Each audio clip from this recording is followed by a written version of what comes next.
함께 나눌 하나님 말씀은 요한복음 10장 22절로 28절까지의 말씀입니다. 함께 찾으셔서 교도하시도록 하겠습니다. 나와 아버지는 하나이니라.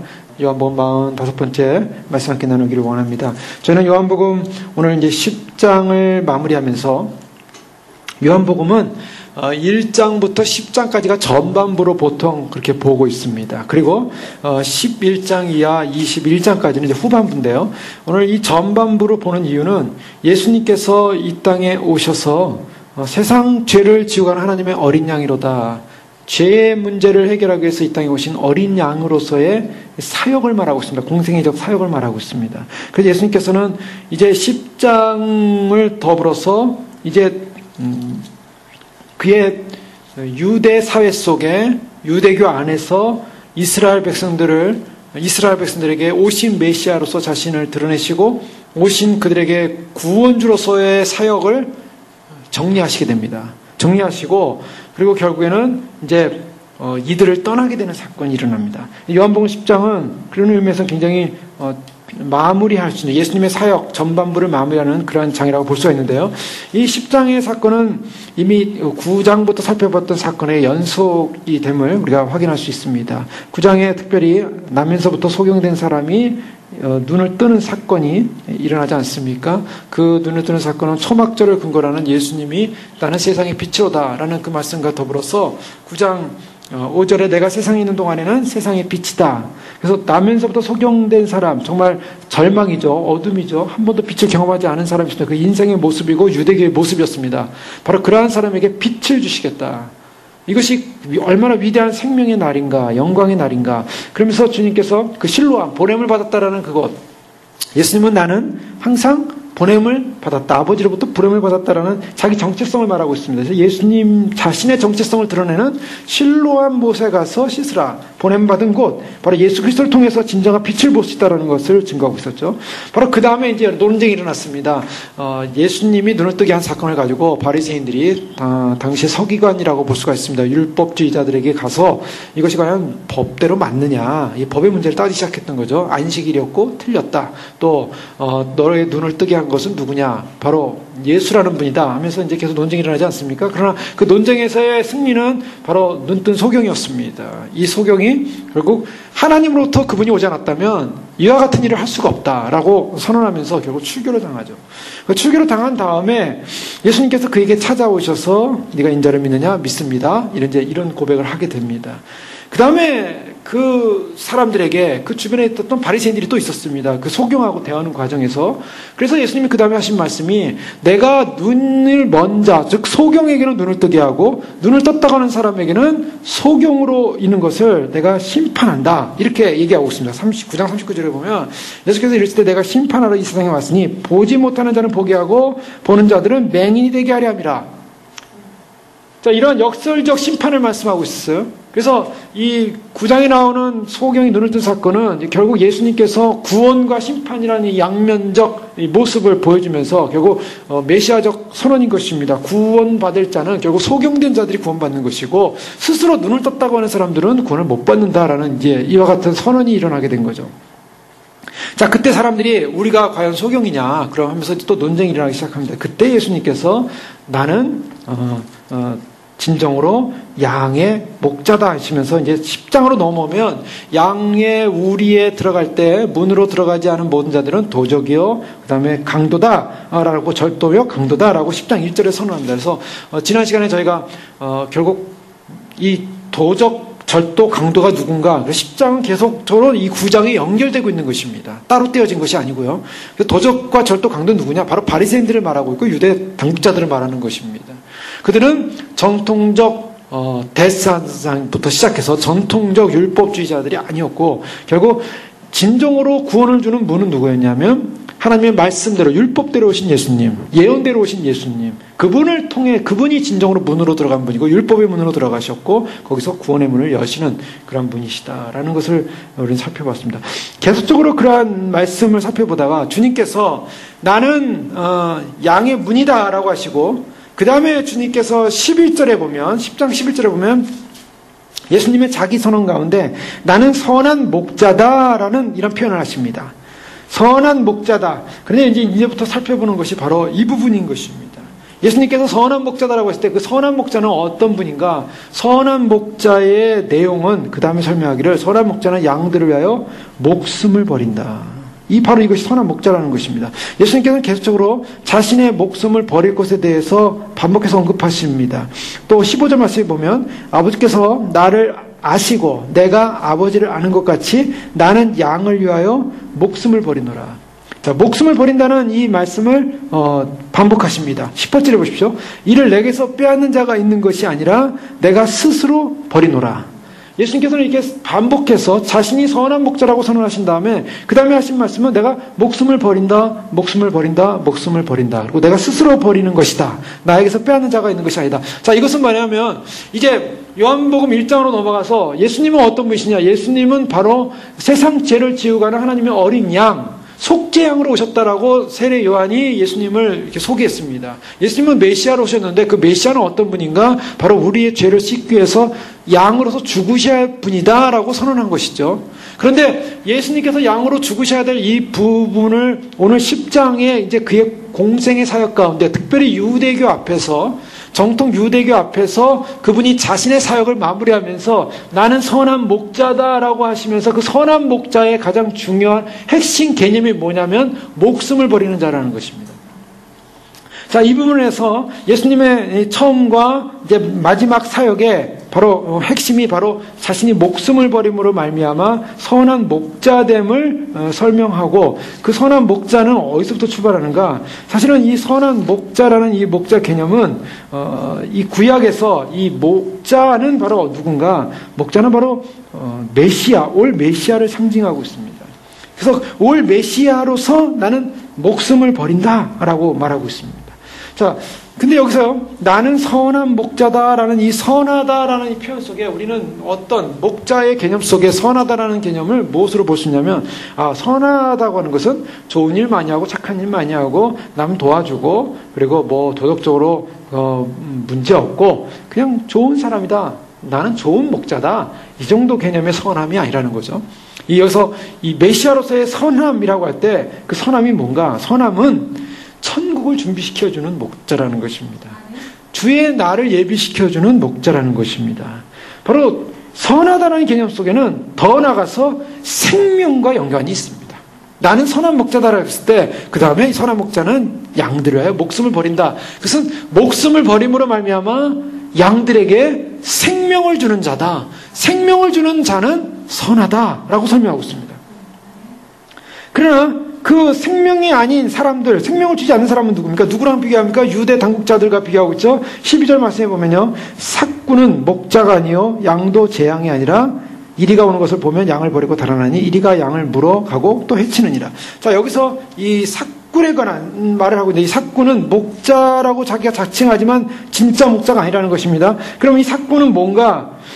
선한 목자는 생명을 주는 일을 하고 있지만 삭군은 생명을 주는 것이 아니라 그 생명을 어떻게 합니까?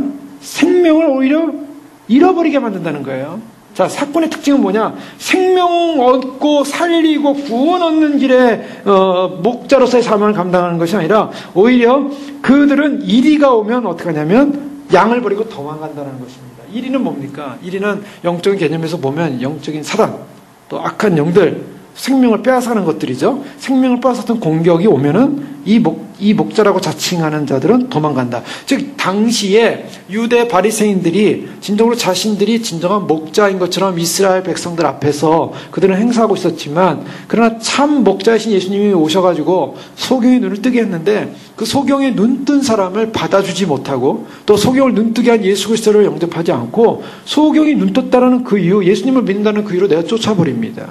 예수 그리스도가 생명이고 예수 그리스도가 문이고 예수님이 참으로 진정한 구세주임에도 불구하고 그 예수님을 믿는다는 그 이유로 내쫓는 이 출교 사건, 이건 그들에게 바로 그에게 생명이 주어진 사건을 그들은 기뻐하지 않았고 오히려 그들은 그 생명을 받아들이지 않는다는 것이죠. 자, 이것은 무엇을 말하냐면 뭐가 선한 것이고 뭐가 나쁜 것인가? 우리가 영적인 개념에서 볼 때 선하다고 하는 것은 진정한 선하다는 그 내용은 생명을 주는 진리의 길로 인도함이 선함이라고 성경은 말하고 있는 것입니다. 그러나 생명을 얻지 못하는 길로 가면 그것은 사꾼이라는 것입니다. 그래서 오늘날 이 사꾼이라는 개념을 볼 때 사꾼이라는 이 유대주의자들이 가졌던 내용은 뭐냐면 그들에게 빛이 임하고 소경이 눈을 띄어지고 병자가 고침을 받고 그리고 자유가 일어나고 해방이 일어나고 죄로부터의 그러한 질병으로부터의 그러한 사탄으로부터의 귀신으로부터의 해방이 일어나는 것을 기뻐하지 못하고 그들은 자신들의 명예와 자신의 자랑과 자신들의 기득권 때문에 그것을 더 소중히 여겼어요. 그 때문에 그 자신들의 명예, 자랑, 기득권을 놓치지 않기 위해서 결국에는 생명에 관심이 없었다는 것입니다. 자, 오늘날 교회에서도 마찬가지죠. 오늘날 교회가 해야 될 가장 중요한 임무가 있다면 그것은 무엇입니까? 오늘날 교회가 해야 될 가장 중요한 임무는 성도님들이 교회 나오시는 모든 교인들이 다시 오시는 예수님을 맞이하기 위해서 준비해서 생명 되신 예수님을 만남으로 생명을 얻어야 되는 것인 줄 믿습니다.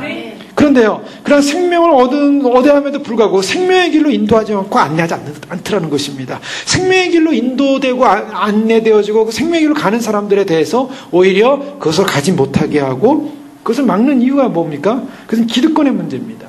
자랑의 문제입니다. 명예의 문제입니다. 오늘날 왜 한국교회가 지금 WCC 이번 주까지 계속 되지 않습니까? 10일 동안 되는 이번 주까지 되는데 그 WCC 내용을 보면은 온갖 무당과 온갖 그 잡신과 토속 신앙과 그 다음에 귀신들과 함께 어울려져서 마치 귀신문화에 그래서 탁 보면은요 벌써 그 자체가 죽어 있어요. 생명이 없는 모임이거든요. 사단의 문화라고요. 귀신의 문화. 거기에 십자가라는 기독교라는 이름으로 들어가가지고 귀신과 야합하는 그거. 사람들이 왜 그런가? 그 생명을 주는 길이 아닙니다. 구원을 주는 길이 아닙니다. 그래서 생명이 아니라 오히려 거기에 모인 사람들이 자신들의 부수적인 이득, 이권을 위해서 존재하는 존재들인 것이죠. 교회가 그 일을 감당할 때 그것은 사꾼이라고 말하고 있는 것입니다. 참 목자는 누군가? 참 목자는요, 나는 선한 목자라고 했을 때 이 선한 목자의 상은 나는 양들을 위해 목숨을 버린다. 왜 목숨을 버리냐는 거죠. 왜 메시아가 목숨을 버리냐는 거죠.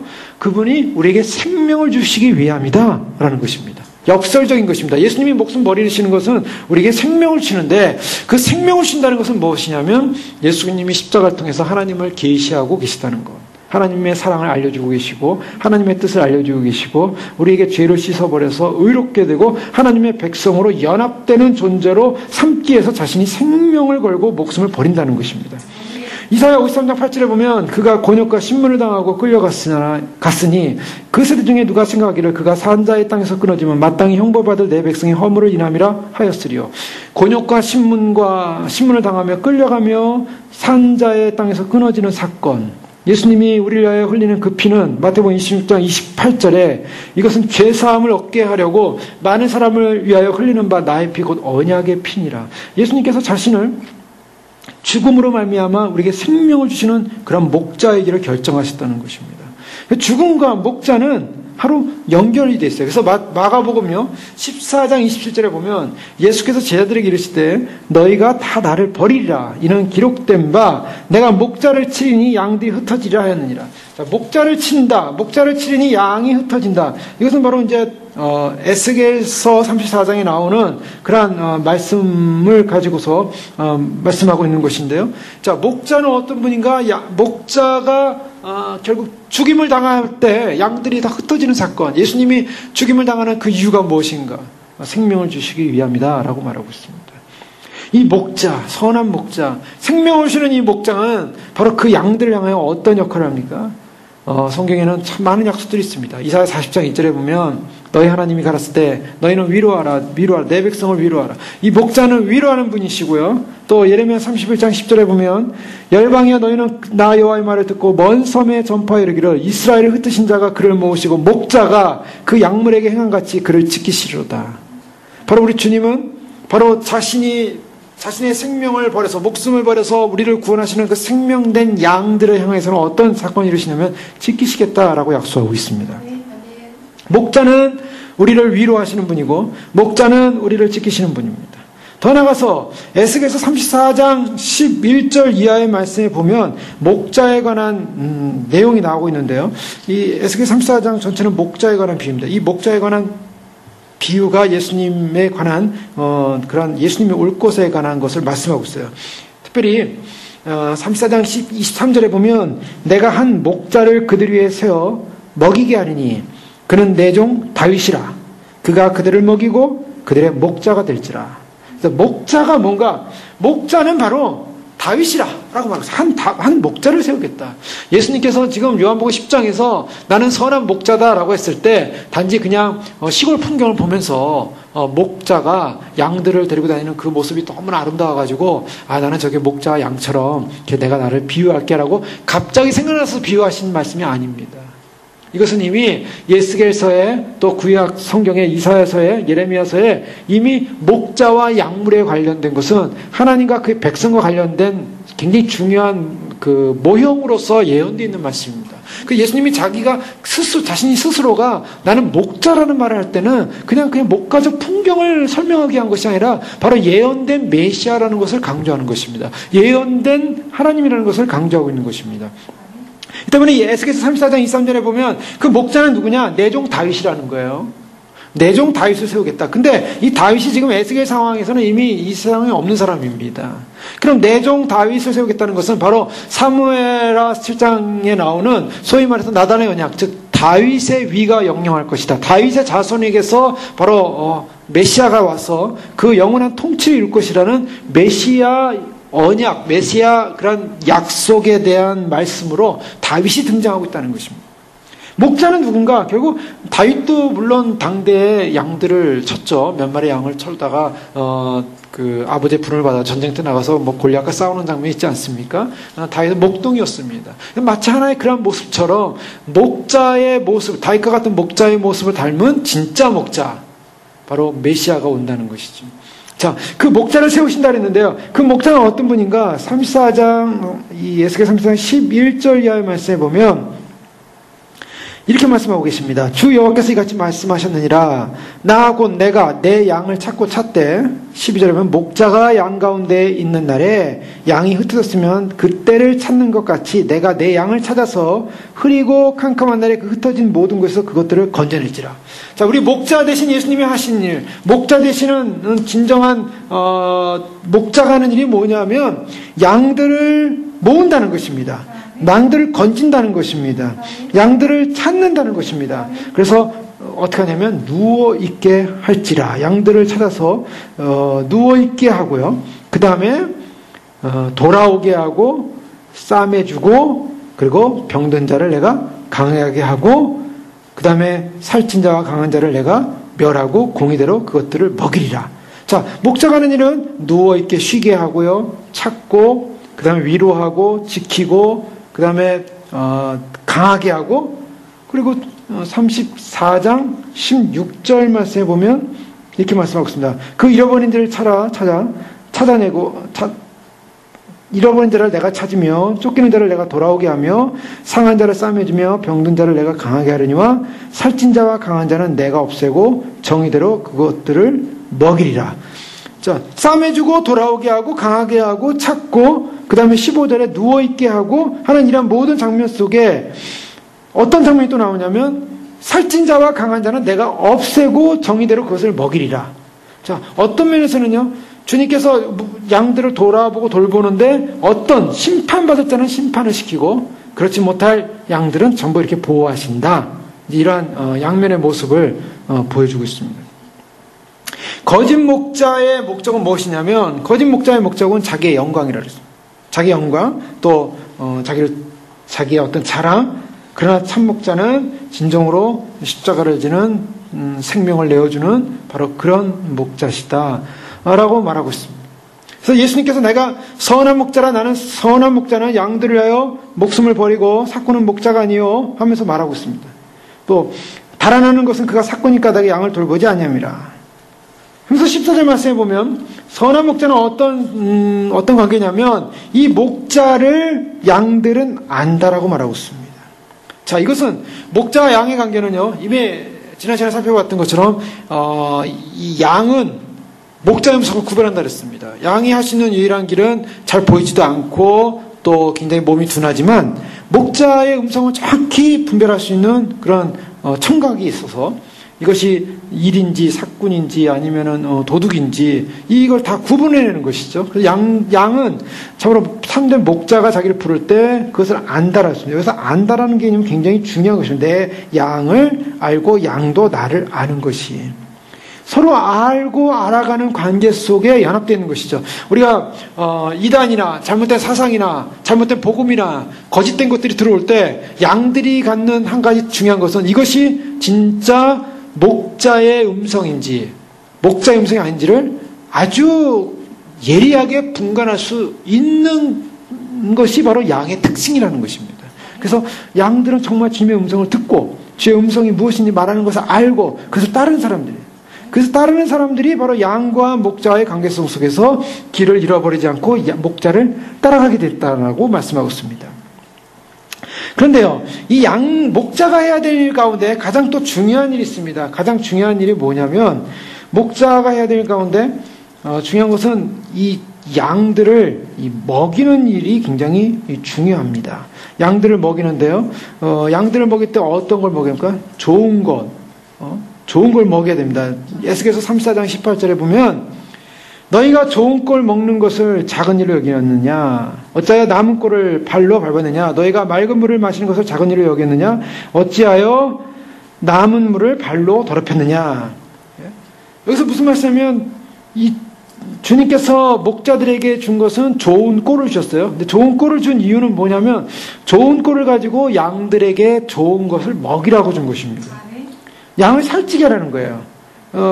이 목자가 해야 될 책임은 뭐냐면 양들을 살찌게 해서 그들이 잘 먹을 수 있도록 도와야 된다는 것입니다. 그런데 많은 거짓된 사람들은 양들이 살찌게 되는 것에 관심이 없다라는 것이죠.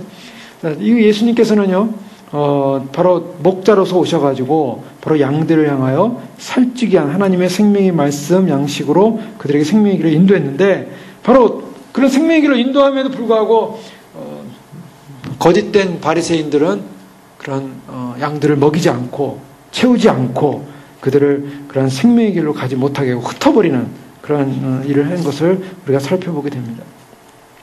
또한 이들을 어떻게 하냐면 예수님께서 요한복음에 오면 16절에 이렇게 말씀합니다.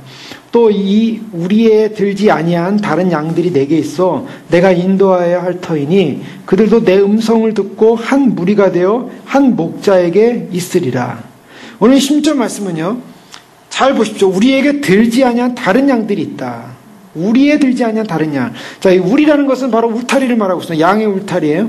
이것은 바로 유대교라는 울타리를 말하고 있습니다. 이스라엘이라는 울타리를 말하고 있어요. 유대교와 이스라엘에 들지 않은 다른 양들이 내게 있어. 내가 인도하여야 할 터인데, 예수님은 이미 이제 목자로서 이 땅에 오셔서 이제 그의 유대교에서의 이스라엘에서의 공생의 사역을 마무리하시는 과정 속에 이제 무엇을 말씀하고 있냐면 참된 목자는 이 유대교에 들지 않은 저 이방 사람들도 인도하야겠다는 그런 말씀을 하십니다. 근데 그들도 양이에요. 그들도 내 음성을 듣고 한 무리가 되어 한 목자에게 있으리라. 즉 우리 안에 있는 이스라엘 안에 있는 양들과 그리고 우리 밖에 있는 저 양들을 데려와서 내 음성을 듣고 한 무리가 되게 하겠다. 유대인과 이방인이 하나 되는 사건입니다. 예수님께서 공생에 사는 사역까지 우리가 이걸 볼 수가 있습니다. 프로보니게 여인이 예수님에게 와서 부탁하지 않습니까? 그때 예수님이 아주 냉정한 말씀하셨어요. 나는 잃어버린 이스라엘 양에게로 왔지 이방인에게 오지 않았다 라고 얘기를 해요. 그러니까 여인이 그네 자녀를 갖다가 이제 고침받기 위해서 부탁하기를 상에서 떨어지는 음식도 개들이 얻어먹는데 긍휼을 베풀어 달라. 그러니까 예수님께서 바로 자신을 개라고 생각하고 비참한 이방인으로 인정한 그 여인, 그러나 그 긍휼을 구하는 그 여인에게 긍휼을 베풀어 주세요. 치유하는 사건이 일어나죠. 자, 치유하는 사건, 긍휼을 베풀어 주는 이 사건이 일어날 때 우리가 참 놀라는 것은 뭐냐면 예수님께서 모든 사람을 위하여 십자가 밖에 돌아가시오셨고 또 모든 사람을 구원하는 그런 사랑의 주님인데 왜 하필이면 유대인에게만 울타리를 주고 내게 잃어버린 양은 유대인이다 라고만 표현을 하셨을까? 자, 그런데 그러면 이방인들에게 관심이 없으셨는가? 사실은요, 예수님이 오늘 이 말씀에 보면은 이방인에게 관심이 없었던 것이 아닙니다. 예수님의 궁극적인 목적은 이스라엘에 있는 양들을 구원할 뿐만 아니라 그 우리 안에 있지 않는 그런 다른 양들, 즉 이방인의 양들도 구원할 계획을 갖고 계신 거예요. 그들을 위하여 한 우리 안에 집어넣겠다. 그건 무슨 말이냐면 그들을 위해서도 목숨을 버리신다는 것입니다. 네, 목숨을 버리시는, 선한 목자는 목숨을 버리시는데요, 그냥 이스라엘만 위한 목숨을 버리는 게 아니라 이방인을 위한 목숨을 버린다고 말씀하고 있어요. 그런데 이방인의 계획은 어떤 것인가? 자, 이런 부분에 있어서 참 혼동스러울 수가 있어요. 이사야 56장 6절 이하의 말씀에 보면 또 나 여호와에게 연합하여 섬기며 나 여호와 이름을 사랑하며 나의 종이 되며 안식일을 지켜 더럽히지 아니하며 나의 언약을 굳게 지키는 이방인마다 내가 그를 나의 성산으로 인도하여 기도하는 내 집에서 그들을 기쁘게 할 것이며 그들의 번제와 희생은 나의 단에서 기꺼이 받게 되리니 이는 내 집은 만민의 기도하는 집이라 일컬음이 될 것입니다. 내 집은 만민의 기도하는 집이라. 이 만민이라고 할 때 이 만민은 누굴 표현하고 있냐면 바로 이방인까지도 포함하고 있는 것입니다. 이사야 56장 6절에 이미 예언되어 있기를 이방인들이 구원받을 걸 예언하고 있어요. 성경은. 이방인 버려진 존재가 아니라고요. 주님께서 궁극적으로 구원하실 거예요. 그들이 주님께 와서 주님 앞에 와서 성산으로 인도돼서 희생과 예배를 주님 앞에 드릴 것이다 라고 말하고 있어요. 그러면서 이 56장 8절에 보면 이스라엘의 쫓겨난 자를 모으는 주 여호와가 말하노니 내가 이미 모은 본 백성 외에 또 모아 그에게 속하게 하리라. 내가 모은 본 백성 외에 모아. 이게 무슨 말입니까? 본 백성 이스라엘 유대인 외에 이방인도 모아 그에게 속하게 하리라. 이게 이제 이스라엘과 이방인이 결국 함께 한 만민이 되고 한 우리 안에서 한 목자를 섬긴다는 것입니다. 그런데 왜 예수님께서 오셔가지고 예수님 사역 기간 동안에는 왜 이방인에 대해서는 그렇게 멸시하는 언어를 쓰셨을까? 그 질문이 던져지지 않습니까? 예레미야 레위기 19장 23절 이하에 보면 이런 말씀이 있습니다. 이것은 우리가 좀 제사법으로 들어가서 좀 해석을 할 필요가 있어요. 왜 예수님께서 그러셨는가? 레위기 19장 23절 이하에 보면 너희가 그 땅에 들어가 각종 과목을 심거든 그 열매는 아직 할례받지 못한 것으로 여기되 곧 3년 동안 너희는 그것을 할례받지 못할 것으로 여겨 먹지 말 것이요. 여기 이런 힌트가 나옵니다. 예레미야 19장 23절에 하나님께서 이스라엘 백성들 하여금 가나안에 들어가겠어요. 가나안에 들어가는데 가나안은 어떤 땅이었습니까? 원래? 이방 땅이었어요. 주님께서 물론 이스라엘 백성에 주는 그런 축복의 땅이지만 그러나 그 이스라엘 백성이 들어오기 전에는 이방 사람들이 거기를 살고 있었던, 그래서 가나안에 들어가서 이방 사람들을 다 내어줬지 않습니까? 자, 그런데 그 이방 땅이었던 그곳에 들어가서 거기에서 각종 과목을 심어서 이제 농사를 짓는데 그 열매는 아직 할례받지 못한 것으로 여겨서 3년 동안 그것을 먹지 말라. 3년 동안 먹지 말래요. 그 다음에 24절에 보면 제4년에는 모든 과실이 거룩하니 여호와께 드려 찬송할 것이며, 자 4년째는 여호와께 드리라는 것입니다. 그 다음에 25절에 보면 5년에는 그 열매를 먹으라. 자, 이스라엘이 가나안에 들어가가지고 거기서 들어가서 먹을 수 있는 해가 몇 해냐면 5년째예요. 5년째. 자, 여기 순서가 있다는 것입니다. 첫 3년, 1년부터 3년까지는 부정하다는 것입니다.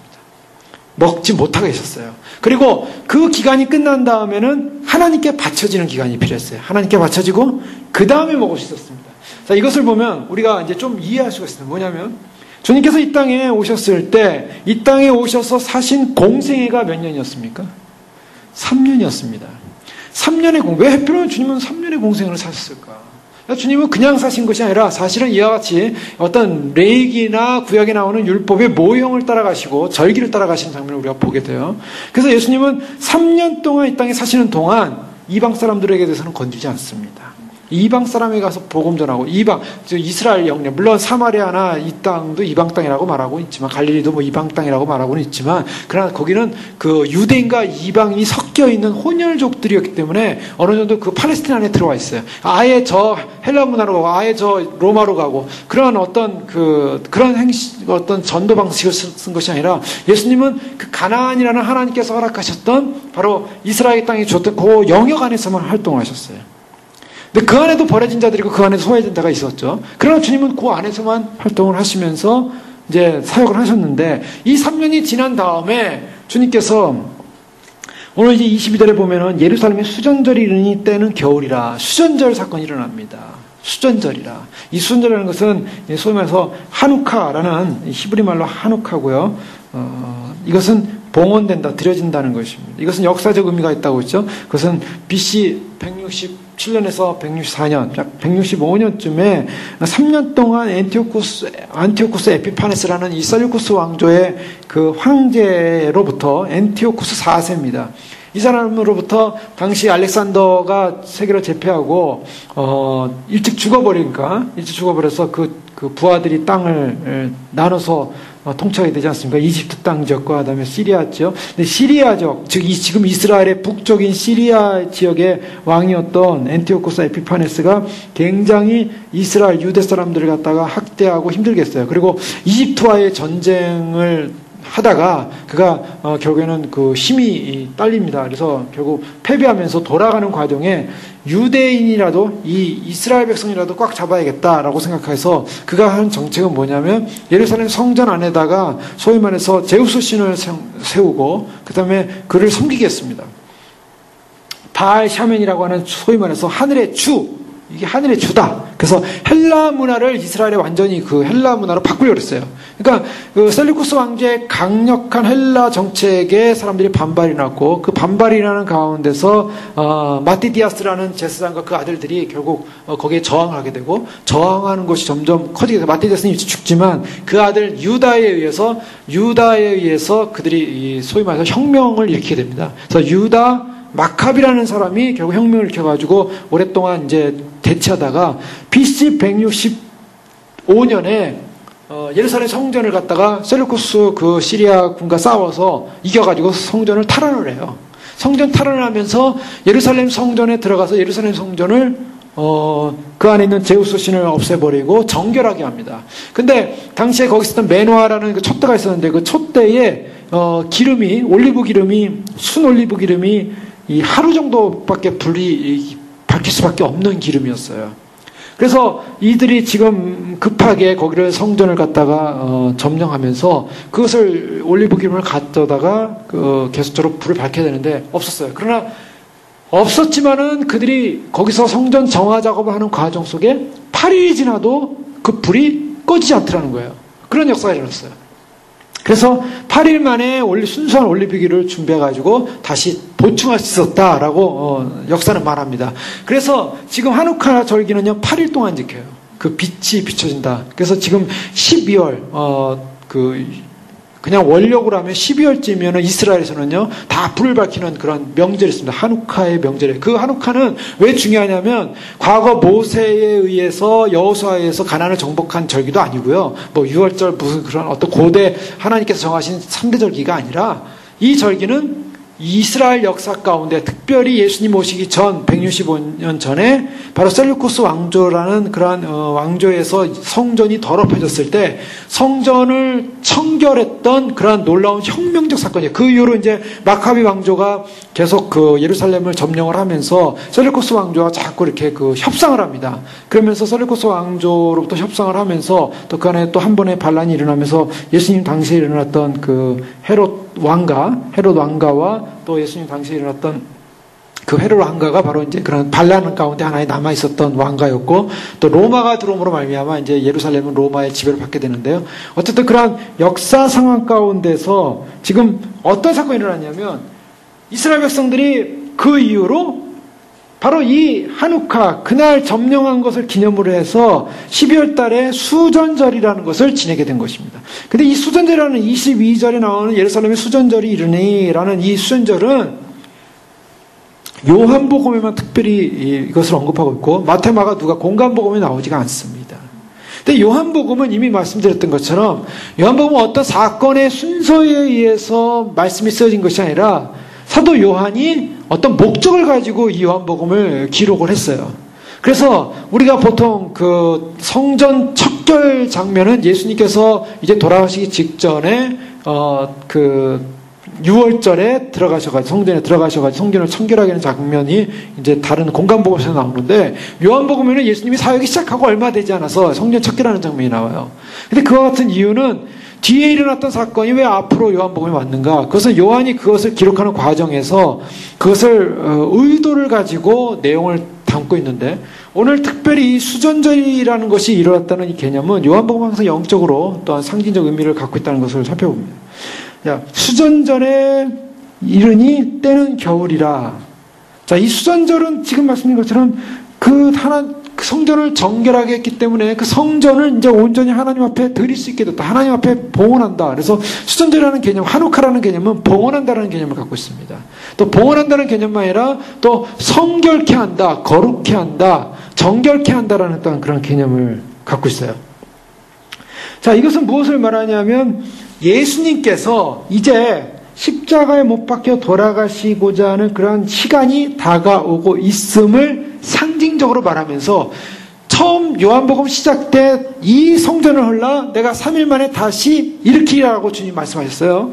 자, 속죄 양으로 오신 예수님이 지금 십장에 와서 내가 이제 죽을 것이다. 목자, 참된 그 선한 목자는 양들의 목숨을 버린다. 목숨을 버리는 양으로서의 어떤 그 초반에 양으로서 설명된 것을 목자가 목숨을 버린다라는 개념으로 설명을 시작했고요. 그리고 예수님께서 성전을 헐라. 그러면 3일 만에 일으키겠다. 그 성전을 헐라라는 것은 3일 만에 일으킨다는 것은 예수님 자신이 성전에 대해서 하나님 앞에 드려지고 바쳐진다라는 개념을 지금 담고 있습니다. 그래서 수전절이라는 그 절기를 지금 요한이 기록을 하고 있어요. 그래서 성전이 정화되고 정결케 되어지는 것. 이제 지금까지의 성전은요, 이스라엘 그 강도와 절도에 의해서 더럽혀지고 그리고 오염됐어요. 그래서 예수님께서 진정한 자신이 성전이 되셔서 마치 마카비 시대에 그 유다 마카비에서 성전이 정화됐던 것처럼 예수님 자신이 자신을 드림으로 말미암아 성전을 정화시키고 드리는 그러한 시간이 왔다라는 개념이고요. 또 겨울이라고 할 때요. 이 겨울이라는 개념은 또 굉장히 중요한 의미를 담고 있습니다. 이 겨울이라는 것은 이제 겨울이 온다는 것입니다. 이스라엘에 겨울이 온다. 예수님께서 이스라엘로 하여금 환란의 시대, 어둠의 시대가 올 때 너희가 기도하라. 그날이 겨울이 되지 않도록 기도하라. 이렇게 말씀하셨어요. 마태복음 24장 20절에 보면 너희의 도망가는 일이 겨울에나 안식일이 되지 않도록 기도하라. 자, 이는 그때 큰 환란이 있겠습니다. 창세로부터 지금까지 이런 환란이 없었고 후에도 없으리라. 나 그 날들을 감하지 아니할 것이면 모든 육체가 구원을 얻지 못할 것이나 그러나 택하신 자들을 위하여 그 날들을 감하시리라. 자, 때는 겨울이라. 무슨 말입니까? 수전절이 겨울이다. 봉헌되어지는 그 겨울이다. 이 겨울이라는 개념 속에는 역사적 개념 속에서 볼 때 이것은 앞으로 올 이스라엘의 환란, 이스라엘의 어둠의 시기, 이스라엘이 정말 고통당하는 시기. 자, 무엇을 말하냐면 예수님이 십자가에 못 박혀 돌아가시고요. 이스라엘이 그때 하였던 일은 예수님을 십자가에 못 박는 일을 했습니다. 예수님을 거절하는 일을 했어요. 예수님을 십자가에 못 박고 예수님을 거절하는 일을 통해서 결국 이스라엘이 받을 운명은 무엇이냐면 대환란, 그들이 겪을 환란을 말하고 있어요. 앞으로 겨울이 온다는 것이에요. 빛이 사라졌습니다. 어둠이 사라졌어요. 빛이 사라지고 어둠이 깔리고 그리고 낮이 이제 지나고 태양이 지나고 이제 어둠이 오고 있고 그리고 주님께서 활동하시는 그런 복된 시간이 끝나고 이제 추운 겨울, 이제 추워진 겨울로서 그들의 환란과 어려움의 시간이 온다라는 것을 어떤 의미에서 상징적으로 지금 보여주고 있는 것입니다. 자, 이 주님께서 자신의 목숨을 내놓을 때 이제는 언제 시간이 되냐면 3년간의 공생의 사역 기간 동안에는 예수님께서 그 이스라엘 영내 안에 있는 유대인들을 대상으로 그들의 그러한 정말 하나님의 선택된 백성을 대상으로 해서 개수로 사역을 했지만 이제 예수님께서 봉헌되어지는 사건이 벌어져요. 예수님이 하나님 앞에 올려지는 사건, 즉 4년째 될 때는 이것은 4년에는 그 모든 가실이 거룩하니 여호와께 드려 찬송할 것이라. 하나님께 드려지는 사건이 일어나고 바로 그 다음에 무슨 사건이냐면 오순절 성령의 다락방 사건을 통해서 이방인에게도 복음이 증거되어지는 바로 이와 같은 순순을 받게 되어 있습니다. 자, 이와 같은 모습, 예수님께서 이미 이제 공생의 시간이 끝났다라는 것을 어느 정도 지금 말씀하고 있는 것이죠. 그러면서 공생의 시간이 끝났을 때 이스라엘이 지금 22절에 보면 겨울을 맞이합니다. 겨울을 맞이할 때 예수께서 성전한 솔로몬 행각에서 거닐 때 24절에 보니까 유대인들이 에워싸고 이르되 당신이 언제까지나 우리 마음을 의욕하게 하려 하나이까? 그리스도이면 밝히 말씀하소서. 자, 이것이 무엇이냐면 바로 이스라엘 백성들이 이제 예수님께 뭐라고 하냐면 언제까지 우리를 의심하게 할 거냐. 예수님한테 이렇게 이제 사실은 따지는 장면입니다. 자, 이 장면이 무엇이냐면 바로 이제 이스라엘에게는 끝이 왔다라는 것을 말하고 있어요. 자, 이스라엘을 향하여 예수님께서 3년 동안 사역을 하시면서 그가 보일 수 있는 모든 것들을 다 보여주고 계셨습니다. 드러내고 계셨어요. 그래서 사람들로 하여금 예수님을 믿고 따르도록 했습니다. 그런데 예수님을 믿고 따르도록 했음에도 불구하고 그들은 믿지 못해요. 물론 세례 요한조차도 예수님이 정말 맞는가? 예수님의 사역 초기에 세례 요한은 감옥에 갇혀서 굉장히 혼란스러웠어요. 그래서 마태복음 11장 2절에서 6절에 보면 예수님에게 세례 요한 제자들을 보내가지고 세례 요한이 감옥에서 묻죠. 정말 오실 그이가 당신입니까? 그때 마태복음 11장 2절에 보면 요한이 옥에서 그리스도의 하신 일을 듣고 제자들을 보내어 예수께 여짜오되 오실 그이가 당신오니까 우리가 다른 일을 기다리오리까? 예수께서 대답하여 가라사대 너희가 가서 듣고 보는 것을 요한에게 고하되 소경이 보며 앉은 매이가 걸으며 문둥이가 깨끗함을 받으며 귀머거리가 들으며 죽은 자가 살아나며 가난한 자에게 복음이 전파된다 하라. 누구든지 나를 인하여 실족하지 않은 자는 복이 있도다. 나를 인하여 실족하지 아니한 자는 복이 있도다. 이 중요한 메시지입니다. 지금 예수님께서 요한이 정말 혼란스러웠어요. 정말 맞을까? 정말 맞나? 예수님이 자신이 생각했던, 유대인이 생각했던 어떤 이 메시아상, 즉 정치적인 메시아상, 그래서 정말 다윗의 왕조로 와서 왕권을 회복하는 그런 메시아상으로 오지 않고 죄인들과 함께하고 있었고 또 그들과 함께 즐겁게 먹고 마시면서 근데 뭐 들리는 소문에 의하면 많은 병자도 고친다고 하는데 도대체 이게 맞는 것인가? 도대체 메시아 맞는 것인가? 자신이 정말 한 사역이 맞나라고 했을 때 예수님이 소경이 보고 안전기가 거르고 문지가 깨끗함을 받고 귀머거리가 들으며 죽은 자가 살아나며 가난한 자에게 복음이 전파된다 하면서 누구니 나를 인하여 실족지 아닌 자는 복이 있다라는 말씀을 전하겠어요. 실족지 아니 하는 자는 복이 있다. 실족하지 말아라 그랬어요. 분명히 나 맞다라고 했을 때 세례 요한은 감옥에서 정말 주님은 맞는 분이고 자신이 그렇게 말씀하고 자신이 그렇게 가르쳐줬던 바로 메시아 그분, 하나님의 어린 양으로서 메시아 그분 맞다 확신을 했어요. 요한은 실족하지 않았어요. 그런데 많은 이스라엘 백성들, 많은 유대인들, 유대 지도자들, 바리새인들 그들은요 예수님이 하시는 일을 계속 보고 있었어요. 소경이 눈을 떴습니다. 또 우리 38년 된 병자가 참으로 그 몸을 하나도 움직일 수 없는 그런 자가 일어나는 것도 봤습니다. 또 등이 굽은 사람이 낫고 또 병자가 낫는 장면을 다 봤습니다. 자, 세례 요한이 그 얘기를 들은 것과 똑같은, 세례 요한은 그것을 다 보진 못했지만 그러나 그러한 일들이 일어난다는 것을 들었을 때 믿었어요. 그런데 눈으로 직접 보고 확인하고 그 다음에 남에서부터 소경됐던 사람이 눈을 뜨는 것을 봤고 이럼에도 불구하고 그들이 하는 말이 뭐냐면 24절에 유대인들이 에워싸고 이르되 당신이 언제까지나 우리 마음을 의혹하게 하려면 의심하게 하나이까? 그리스도이면 밝히 말씀하소서. 이게 지금 세례 요한하고 똑같은 질문이에요. 지금 세례 요한도 당신 맞습니까? 그리스도? 예수님은 대답하셨어요. 세례 요한은 이미 이신식했어요. 맞습니다. 맞군요. 그리고 그걸로 끝났어요. 실족하지 않았어요. 그런데 지금 이 사람들은 정말 그리스도 맞냐고 또 질문하는 거예요. 그런데 이 질문은 무엇입니까? 예수님 공생의 3년 다 끝나고 나서 지금 질문하는 거예요. 이들과의 대화 속에서 무엇을 발견하게 되면 그들은 우리 마음을 의혹해 하려 하나이까? 언제까지 우리를 미혹시키려 합니까? 언제까지 우리를 속이려 합니까? 언제까지 우리를 혼란스럽게 합니까? 우리의 마음을 자꾸 왜 의심나게 합니까? 언제까지? 그리스도여든 밝히 말하소서. 자, 이것은요, 중요한 질문입니다. 무슨 중요한 질문이냐면, 사실은 이것은 예수님을 걸고 넘어지려고 하는 의도적 질문이에요. 악한 질문이에요.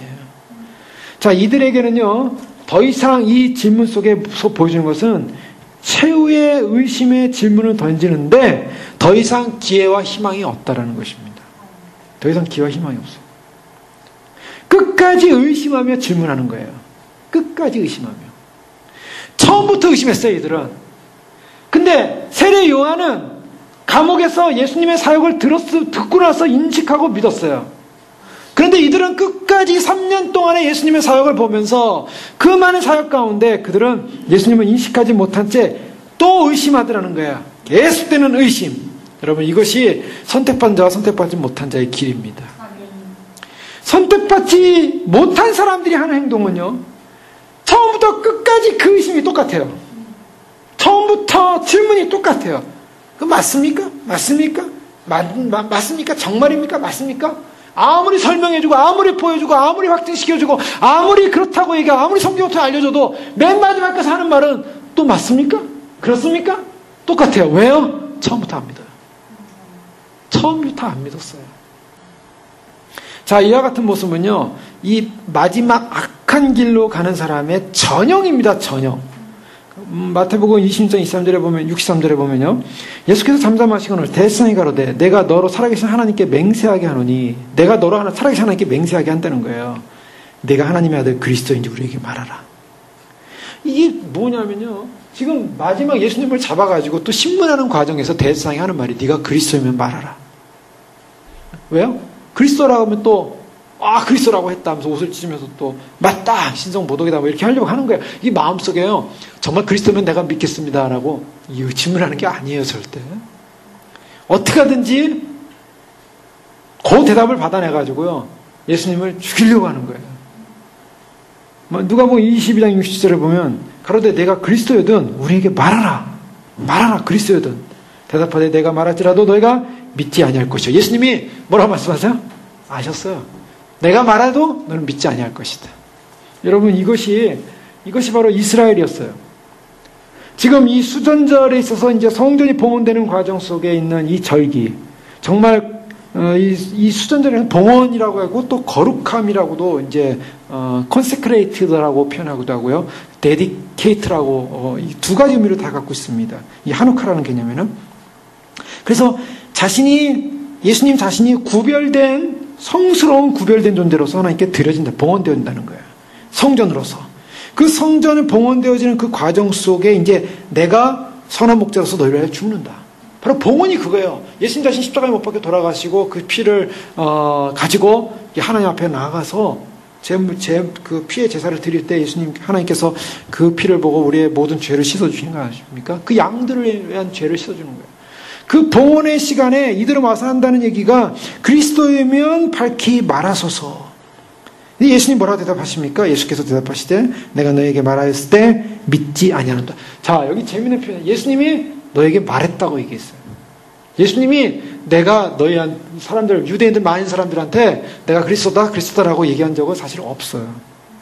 그 예수님은 무엇을 말씀하고 있냐면, 사실은 예수님은 그 사람들에게 아주 드러내놓고 얘기하지 않으세요. 마가복음 8장 30절에 보면요, 이에 자기 일을 아무에게도 말하지 말라 경계하시고 빌립보 가이사랴에서 이제 이 뭡니까? 빌립보 가이사랴에서 주님이 물어요, 사람들한테. 나를 누구라 하느냐? 세례 요한, 더러는 선지자 중 하나, 이렇게 말합니다. 근데 베드로가 뭐라냐면, 베드로는 주는 그리스도시요, 그리스도이십니다. 그러니까 예수님이 이것을 말하지 말라. 자, 베드로는요, 예수님을 향해서 그리스도라고 인식을 했어요. 그런데 예수님이 하신 말씀은 말하지 말래요. 마가복음 2장 34절에 보면 예수께서 각색 병든 많은 사람을 고치며 많은 귀신을 내어 쫓으시되 귀신이 자기를 알므로 그 말하는 것을 허락지 아니하시니라. 예수님이 귀신을 통해, 귀신이요, 저 사람 예수다, 예수 그리스도다, 그리스도, 이렇게 막 귀신이 막 얘기하는 상황이었어요. 알고 있었어요. 근데 그것을 귀신한테 명한 거예요. 말하지 말라. 귀신도 말을 못했어요. 마가복음 5장 43절에도 보면요, 예수께서 그 야이로의 회당장의 딸을 고치기 위해서 가죠. 그래서 그 집에 들어가서 회당장의 딸의 손을 잡고 달리다고 일어나라, 소녀야 일어나라 그랬을 때 이 소녀가 일어났어요. 그때 뭐라고 하십니까, 예수님이? 이걸 아무도 알지 못하게 해라. 갈릴리 호숫가에서 귀 먹고 말 더듬는 그런 그 병자가 있어요. 귀 먹고 말 더듬는 병자를 향해서 예수님께서 그를 향해 에바다 그랬어요. 에바다. 열려라 그랬어요. 그랬더니 귀 먹고 말 더듬이가 다시 귀가 열리면서 말을 정상적으로 하기 시작했습니다.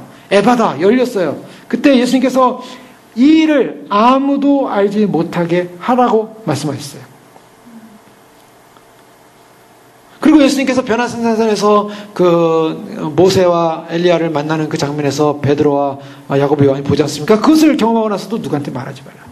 자, 뭐냐면 예수님께서는 이러한 어떠한 그 초기 또 중간에 지나면서 예수님이 하시는 이러한 기적 같은 소위 사건들을 이렇게 드러내지 않으십니다. 왜 드러내지 않았을까? 그걸 예수님의 메시아 은닉이라고 그래요. 자기를 드러내지 않아요. 자기를 숨기십니다. 왜 그랬는가? 사실은요, 사람들이 시간이 지나면서 예수님이 어떠한 분이라는 것을 깨달아야만 하는, 예수님의 삶과 인격을 통해서 깨달아야 하는 그러한 숙제가 그들에게 남아 있었어요. 예수님이 지금 소경을 고치셨습니다. 소경을 고치셔서 나는 세상의 빛이다라고 얘기했어요. 그리고 소경을 고쳤어요. 그런데 그것을 봤으면요, 소경은 어떻게 알았습니까? 소경은 나를 고친 분이 정말 하나님으로부터 온 분이다. 선지자다. 그분이 하나님부터 보냄받지 않으면 일을 못한다. 그건 알았어요. 눈이 열리니까 안 거예요. 신지식이 오는 거예요. 그런데 그것을 보는 유대인들은 그 일을 행하시는 예수님이 바로 하나님부터 온 분이라는 사실을 인식해야만 했어요. 같이요. 근데 인식하지 못하고 있더라는 거예요. 그 예수님께서 지금 말씀하신 것이 내가 너에게 말했을 때 믿지 아니하는도다. 주님께서는요, 그동안의 모든 사역 가운데 자신이 어떤 분인가, 어떤 분은 와야 되는가, 특별히 이 말했을 때라는 이 말은 구체로 어딘 것 같습니까? 나는 선한 목자라. 나는 양의 문이라. 이 말이 뭘 말하냐면요, 메시아를 말하고 있는 거예요. 왜 메시아를 말하고 있었습니까? 이들이 서기관들이에요. 지금 이 유대인들이라는 사람들은요, 서기관인데, 특히 바리새인, 이 요한복음에 나오는 바리새인은 서기관을 말하고 있고, 서기관 중에는 바리새인과 그 다음에 사두개파 이런 파들이 있었어요. 서기관 직분에는. 근데 주로 바리새인들이 많았어요. 그러니까 이 바리새인들이 하고 바리새인에게 데려갔다가 다 서기관에게 데려갔다는 거예요. 이 서기관들은 뭐냐면 율법의 말씀을 적는 사람이에요. 율법의 말씀을 연구하는 사람이에요. 소위 말해서 오늘날 말하면 신학교 교수들이나 신학자들이에요. 율법의 권위자들이에요. 세상 말하면 무슨 법원 같은 데예요. 대법원장 그런 사람들이에요. 법으로 판단하시는. 근데 그런 사람들이 법을 연구하고 율법을 연구하고 정말 이 말씀에 정통하다는 사람들이 나는 선한 목자다. 목자가 양들의 목숨을 버린다. 그러면 메시아를 알아봐야 되는 거예요. 다윗의 왕조, 다윗의 종이 와서 목자가 돼서 저희들에게 정말 포교로운 꼴을 먹여줄 것이다. 이미 에스겔서 34장에 예언하고 있는 그런 예언의 말씀을 통해서 앞으로 올 메시아는 목자라는 걸 알아야 돼요. 근데 내가 목자다라고 얘기를 했어요. 근데 그 목자를 인정하지 않는다는 거예요. 예수님께서 이미 다 말씀하고 계셨다는 거예요. 자신이 누군가를. 그리고 그 양들을 모아야 된다는 것도 말씀하고 있었어요. 자, 바로 이런 부분입니다. 지금 예수님께서 이 선한 목자라는 목자와 더불어서 계속 수전들과 연결이 되고 나가고 있어요. 그 수전들과 연결되는 이 내용들은 사도 요한이 요한복음을 쓸 때 예수님께서 이제 마지막 사역으로서 이스라엘 백성 그 바리새인들과 유대 당국자들과의 마지막 그러한 기회를 주면서 그들에게 이제 진정한 목자로서 내가 메시아로서 목숨을 버리는 메시아로서 양들에게 생명을 주는 메시아로서 나는 그 목자로서의 메시아로서 이 길을 간다 라고 얘기했을 때 그들이 인식하지 못했다는 거예요. 그래서 19절에 보면요, 이 말씀으로 말미암아 유대인 중에 다시 분쟁이 일어나요. 싸움이 일어나요. 그러니까 이들은요, 뭘 하냐면 예수님을 믿지 못하니까 맨날 하는 얘기가 이상하다 알 수 없다, 분쟁을 하고요. 분쟁하면서 또 와서 예수님께 따지는 거예요. 그리스도여든 밝히 말해라. 그러나 그 밝히 말하는 그 의도 속에는 저들은 예수님을 진심으로 믿고 따르고 그리고 그분을 배워야겠다는 것이 아니라 그분을 어떻게 하든지 그 올무에 빠뜨려서 그것을 고백하게 해가지고 결국에는 그들을 무너뜨리려고 예수님을 무너뜨려가는 그런 심중이 달려져 있는 것입니다. 그러면 왜 그들은 믿지 못하는가? 예수님께서 뭐라고 말씀하시냐면 26절에 너희가 내 양이 아니므로 믿지 아니하는도다. 지금 예수님께서 말을 해도 그들이 안 믿는다고 한 이유는 뭐냐면 내 양이 아니라는 거예요. 여기서 요한복음에는요, 요한복음의 예정설이 나와요. 즉 양과 양이 아닌 자들이 이렇게 벌써 나눠주고 있다는 거예요. 이들은 양이 아니라는 거예요. 절도요 강도라는 것입니다.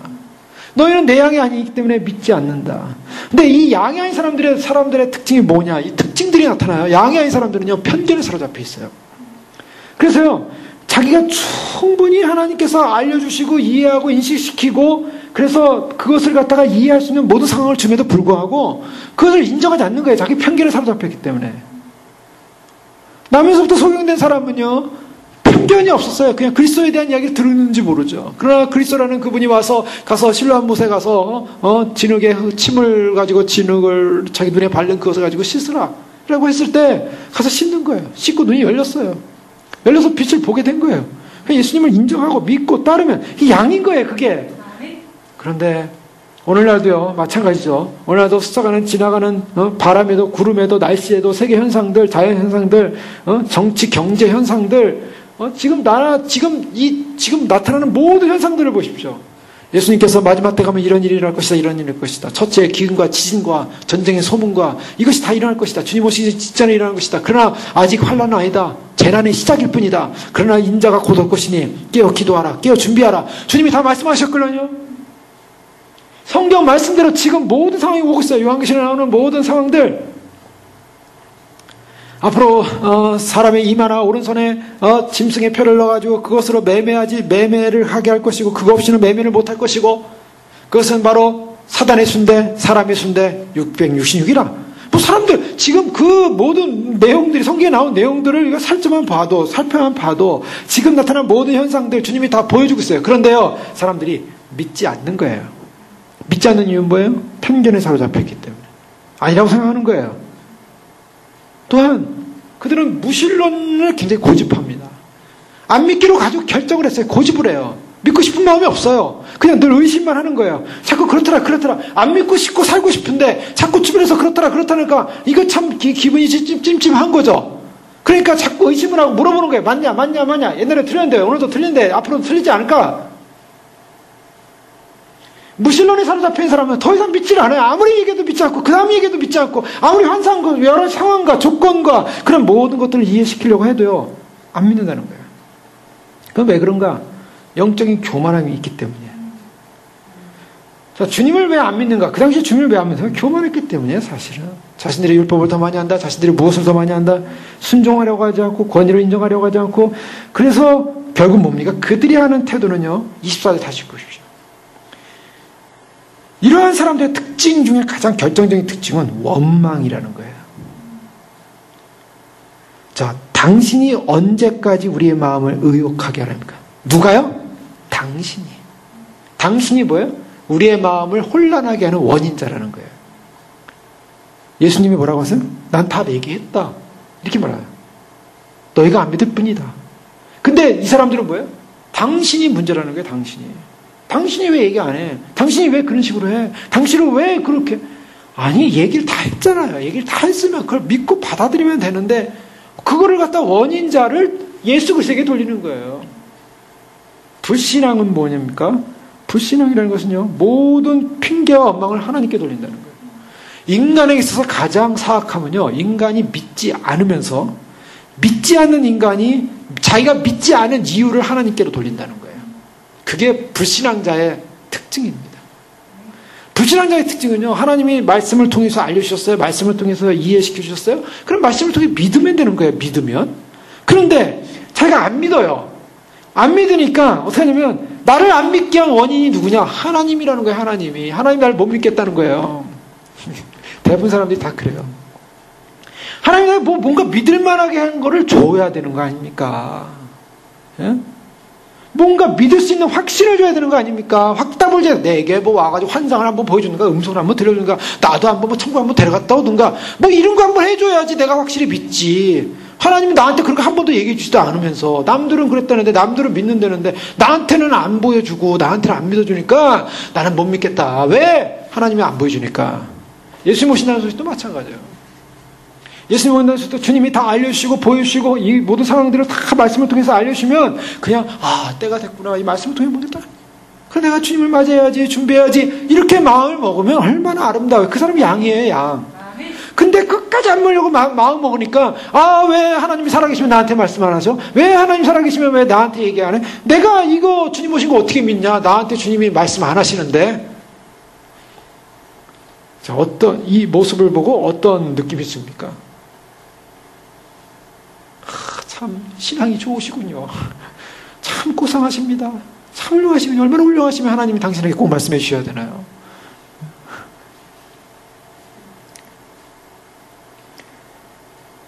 불신의 모습, 무신론의 모습, 편견에 사로잡힌 모습, 영적인 교만한 모습, 그리고 그 모든 것이 불신앙을 드러내고 있고, 자신의 불신앙의 원인을 하나님께로 다 돌려버리는 거예요. 하나님이 나를 믿지 못하게 한 원인자라고 하는 거예요. 자, 그런 사람이 구원을 받겠습니까? 자, 그 사람은 양이 아닌 거예요. 오늘날 많은 사람들이 교회 다니면서도요, 양이 아닌 사람들이 거의 다라는 거예요. 거의 다. 그렇게 가고 있어요, 지금. 자신은 양들이라 그러죠. 하나님이 양은 지키실 것이고, 양은 보호할 것이고, 끝까지 목숨을 버리시는 분이고, 자신을 왜 목숨 버리신다는 건 다 좋아해요. 그러나, 양이면 목숨을 버리시는 예수 그리스도의 음성을 들을 수 있어야 됩니다. 예수님의 메시지를 들을 수 있고, 인식할 수 있어야 돼요. 근데 이들은 예수님이 나는 선한 목자로서 너희를 왜 목숨을 버린다라고 했는데, 그리스도여든 말해달라고 또 자꾸 얘기하는 거예요. 근데 그것을 정말 믿고 싶어서 말해달라는 게 아니에요. 그들은 처음부터 믿고 싶은 마음이 없었고 마지막도 믿고 싶은 마음이 없는 것입니다. 그러니까 이런 질문을 하는 것은요, 가망이 없다는 거예요. 결론은 그래요. 끝까지 질문하는 사람은 가망 없는 사람입니다. 불행하게도 그래요. 예수님도 그 이스라엘 백성을 3년 동안 끌어내려고요, 온갖 노력을 다 하셨어요. 그들이 하는 비난 속에서도 계속 질문해주고, 계속 대답해주고, 계속 이해시켜주고, 계속 설명해주고, 그리고 죽이려고 하면요, 대항하지 않으려고 그냥 피하시고. 그런데 이제 때가 됐어요. 때가 되니까 이제 주님은 자신의 길을 가셔야만 합니다. 주님은 이제 이스라엘에게 마지막 이제 남겨놓고 이들을 남겨놓고 가야 돼요. 자, 이들을 보십시오. 이들은요, 너희가 내 양의 하면을 믿지 아니하노다 하면서 27절 다시 주님 말씀하세요. 내 양은 내 음성을 들으며 나는 그들을 알며 그들은 나를 따르느니라. 정말 주님의 양들은 어떤 사람들입니까? 주님의 양들은요, 주의 음성을 듣는 거예요. 아, 주님이 오신다는 소식 앞에 주님의 음성이 들리고, 이게 마귀의 소리인지 이게 사단의 소리인지 어떤 소리인지 금방 분별해요. 이게 주님 오신다는 소식이 바로 예수 그리스도의 음성인 줄 믿으시기 바랍니다. 주님 오신다는 소식이 주님의 음성이에요. 왜? 주님이 내가 곧 가겠다, 그리고 가시겠다는 모든 약속들 상황 속에서 이미 다 성경에 보여주고 있지 않습니까? 그러면서 양들에게 주시는 약속이에요. 28절. 내가 그들에게 영생을 주노니 영원히 멸망하지 않을 것이요 또 그들은 내 손에서 빼앗을 자가 없느니라. 자, 이 말씀은 양들에게만 해당되는 말씀이에요. 주님의 약속의 말씀을 듣고 그 음성을 듣는 사람들은 그 영생을 얻게 되고 영원한 천국을 얻게 되고, 주의 오심의 약속을 믿고 주님 오시는 소식을 듣고 그 다음에 기도하면서 그날을 기다린 사람들은 그날을 주님을 맞이해서 영원한 영생을 얻게 될 줄로 믿습니다. 내 손에서 빼앗을 자가, 사단이 빼앗을 수 없는 거예요. 주의 오심을 믿고 주의 약속을 믿고 주님을 사모하고 할망하는 사람들은 사단이 빼앗을 수 없음을 믿으시기 바랍니다. 빼앗을 수 없어요. 왜? 내가 주님의 음성을 듣고 있기 때문에. 그들을 주신 내 아버지는 만물보다 크시며 아무도 아버지 손에서 빼앗을 수 없느니라. 이거 어마어마한 확증입니다. 아버지께서, 내 아버지는 만물보다 크신 분인데 아무도 아버지 손에 빼앗. 왜? 자, 여기서 이제 목자와 양의 관계를 잘 보셔야 돼요.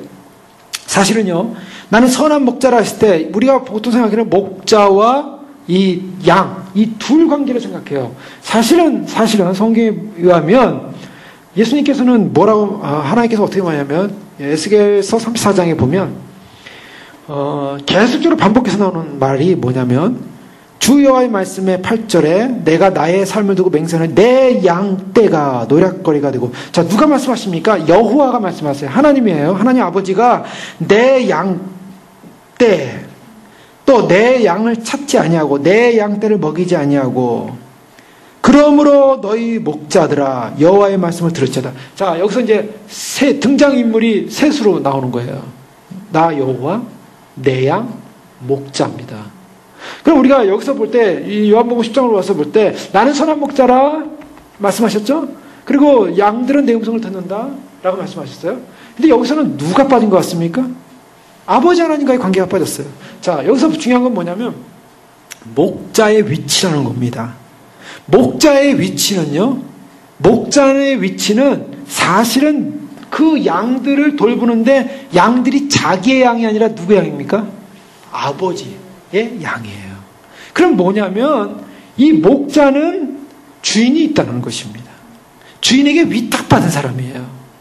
주인이 누구냐면 바로 그 주인이 하나님 아버지가 바로 위탁한 바로 그 목자에게 양들을 돌보라고 한 거예요. 근데 이 목자가 해야 될 일은 뭐냐면 양들을 데리고 가서 어디로 합니까? 풀밭에 들어가서 꿀을 먹여야 돼요. 좋은 꿀을 먹여야 됩니다. 그리고 물가로 가서 조금 시원한 물을 마시게 해야 돼요. 이게 목자의 임무입니다. 그런데 에스겔서 34장에 나오는 것은 목자들이 양들에게 꿀을 안 먹였다는 거예요. 말씀을 안 먹였다는 거예요. 그래서 양들이 영이 살찌지 못했다는 거예요. 목자가 해야 될 결정적인 일은 그들의 영들이 살쪄서 어떻게 보면 하나님, 주인에게 드려야 한다는 겁니다. 목자 임무예요. 그래서 예수님께서 29절에 내가 내 양들의 목숨을 버리고 그들에게 영생을 준다. 물론 이 목자와 이 하나님 아버지의 관계는 굉장히 중요한 관계예요. 30절 보십시오. 나와 아버지는 하나이니라. 여기서 이제 우리가 이제 구별, 사역의 구별을 보면 목자가 있고 아버지 하나님이 있고 양들이 있었는데 목자는 위탁받았는데 근데 예수님이 어디까지 말씀하세요? 나와 아버지는 하나다. 그러니까 사실 아버지의 양이 내 양이고 예수님의 양이고 예수님의 양이 아버지 양인 거예요. 이 성부 하나님과 성자 하나님이 공통적으로 이 양들을 돌보신다는 거예요. 지키신다는 거예요. 우리가 주님의 양이 된다는 것이 어마어마한 얼마나 큰 위대한 축복이고 특권인가. 이 세상에 내 아버지는 이 세상의 만물보다 크심에 아무도 아버지 손에서 빼앗을 자가 없다. 지금 이스라엘은 하나님의 자녀들로 선택받아서 하나님의 자녀들로 축복받고 구원받았을 그런 존재들인데 바로 하나님의 아들이신 예수님이 그 목자로 오셨는데 그들의 양이 되기를 원치 않는 거예요. 예수님의 양이 되기를 원치 않는 겁니다. 예수님의 우리 안에 들어가기를 원치 않는다는 거예요. 예수님의 우리 안에 들어가면 들어가지 않는 양들은 뭡니까? 우리 안에 없는 양들. 여러분 생각해 보십시오. 우리 안에 양이 없다. 그 양은 무슨 양이에요? 그 양은 들양이에요. 들양. 야생양이라고 합니다. 근데요, 우리가 예전에 이제 뭐 영화 같은 거 보면 말들 잡으면 이제 말들을 길들이지 않습니까? 야생 말들을 잡아오면 말들 타고 가려면 말이 난리가 나잖아요. 그래서 사람들이 말을 타고서 막 말이 막 뛰면은 그 말이 그냥 잠잠해질 때까지 끝까지 붙잡혀 있어야 돼. 만약에 떨어지면 말을 안 듣습니다. 야생 말 기들이려면 바로 그런 일을 해야 돼요. 야생 짐승들, 야생 동물들, 야생이 되면요, 이 우리 안에 들어오고 사람한테 잡히는 것 자체가 죽는 줄 알아요. 그래서 막 반항하고 대항합니다. 마치 그런 거예요. 저 유대인들이 바로 우리 안에 들어와서 예수님이라는 우리 안에 들어와서 순한 양으로 정말 목자의 인도를 받아서 목자가 하는 대로 따라다니면서 그 꿀을 먹으면 살찌고 그가 건강해지고 그가 정말 풍성해질 텐데 풍성한 생명을 누릴 텐데 그 목자를 안 따르고 그 우리 안에 들어오고 자기 스스로가 할 수 있다는 거예요. 자기 스스로가 알 수 있다는 거예요. 자기 스스로가 할 수 있다라는 그것이 뭐예요? 그 의식이 그것이 바로 독립성, 교만, 인간의 죄성이에요.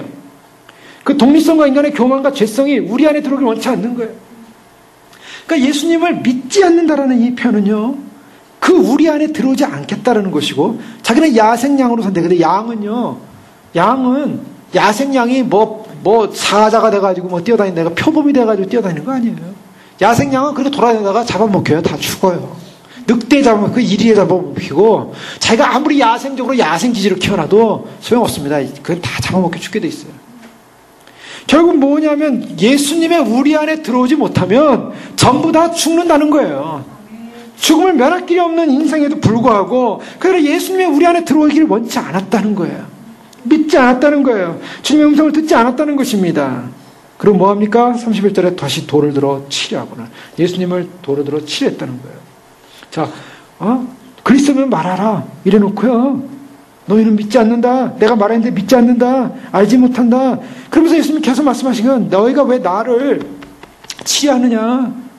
그러면서 내가 한 일, 30절에 보면 만일 내가 내 아버지 일을 행하지 아니하거든 나를 믿지 말려니와 내가 행하거든 나를 믿지 아니할지라도 그 일은 믿으라. 그러면 너희가 아버지께서 내 안에 계시고 내가 아버지 안에 있음을 깨달아 알리라. 제발 나를 정말 못 믿겠다면 내가 한 일만은 믿어라. 그러면 나를 믿을 수 있다. 주님 그 길을 열어주시는 거예요. 그런데도 39절에 그들이 다시 예수를 잡고자 하였으나 그것에서 벗어나 나가시니라. 이것으로 유대교는 끝입니다. 요한복음 10장에서요. 유대교로 여기서 끝나는 거예요. 결국 목자의 음성을 듣지 못했습니다. 양은 그 음성을 듣는데 이들은 듣지 못했어요. 또 자신을 주님께 맡기지 못했어요. 그리고 목자 없는 양이 돼서 결국 존재하다가 들판에 있으면서 결국 목자의 목소리를 듣지 못하고 분별하지 못하니까 결국 마귀에게 밥이 돼가지고 그 영원한 심판을 받게 된 것입니다.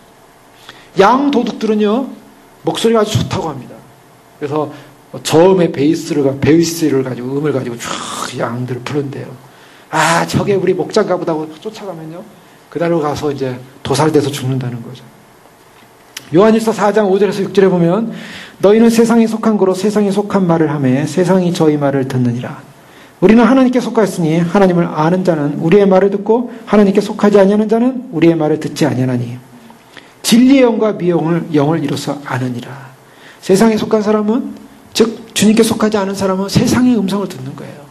세상의 말에 귀를 거예요. 세상 뉴스, 세상 소식, 세상 사람들의 불신의 말. 여러분, 정말 이 마지막 때 주님이 곧 오신다는 이 메시지 앞에 사람들이요, 어디에 귀를 기울이겠습니까? 주님이 안 오신다는 세상 말에 기울이고, 믿음 없는 사람들의 말에 기울이겠습니까? 아니면 정말 주님을 사모하고 기다리고 갈망하고 주님을 오심을 소망하는 그런 믿음의 백성들의, 믿음의 양들의 말을 귀를 기울이겠습니까? 그것은요, 내가 어디에 귀를 기울이냐에 따라 그 사람이 어디에 속한 사람인지 알 수 있다는 거예요. 여러분, 주님 오심을 준비하는 사람들 보십시오. 그들이 주님을 안 사랑하는 분이 있는가? 안 사랑하기로 하고 대충 세상에 살기로 결정하는 사람들이 있는가? 아니요, 제가 주변에서 보면요, 정말 주님 오시 기다리는 분들은요, 자기 자신을 돌아보고 깨끗하게 하고 정결하려고, 죄를 안 지려고 하고, 세상에 묶이지 않으려고 하고, 주님만 사랑하기로 하고, 주님 안에서 거룩하고 정결한 존재가 되려고 하고, 믿음 안에서 말씀대로 살려고 발버둥 치는 사람들이 주님을 기다리고 소망해요. 아멘. 주님을 기다려 소망하지 않는 사람들의 특징은 뭡니까? 그 사람들이요, 세상에 뭔가 믿을 만한 구석이 있어요. 세상에 뭔가 누릴 만한 것이 있어요. 아직 누릴 게 많습니다. 아직 믿을 게 많습니다. 아직도 지낼 게 많습니다. 아직 나를 갖다가 만족시킬 만한 것, 주님이 안 오셔도 내가 이 땅에 사는데 전혀 어려움이 없는 그냥 만족스러운 나를 만족시킬 만한 자랑, 명예, 있다는 것이 많이 있기 때문에 그들은 주님 오심에 대해서, 그 말씀에 대해서 귀를 기울이지 않아요. 별로 그러고 싶지 않아요. 그러고 하는 말이 뭡니까? 처음부터 맞아? 맞으면 진짜 나한테 말씀해야지. 맞으면 나한테 말해야지. 맨날 이 얘기만 하는 거예요. 그 사람들은 아니라는 겁니다. 근데요, 초창기에 세례요한처럼 물어봤는데 예수님이 오신다라는 이 메시지, 세례요한에게 예수님께서 내가 이런 했으니까 그걸 믿어라. 제발 시족하지 말아라. 그래서 아멘, 그럼 맞군요. 이러면 이건 양이에요. 근데 처음에 들었던 그 질문을요, 계속 하는 거예요, 계속. 그리고 맨 마지막에도요, 끝난 사람이에요. 그 사람은 안 믿는 사람이에요.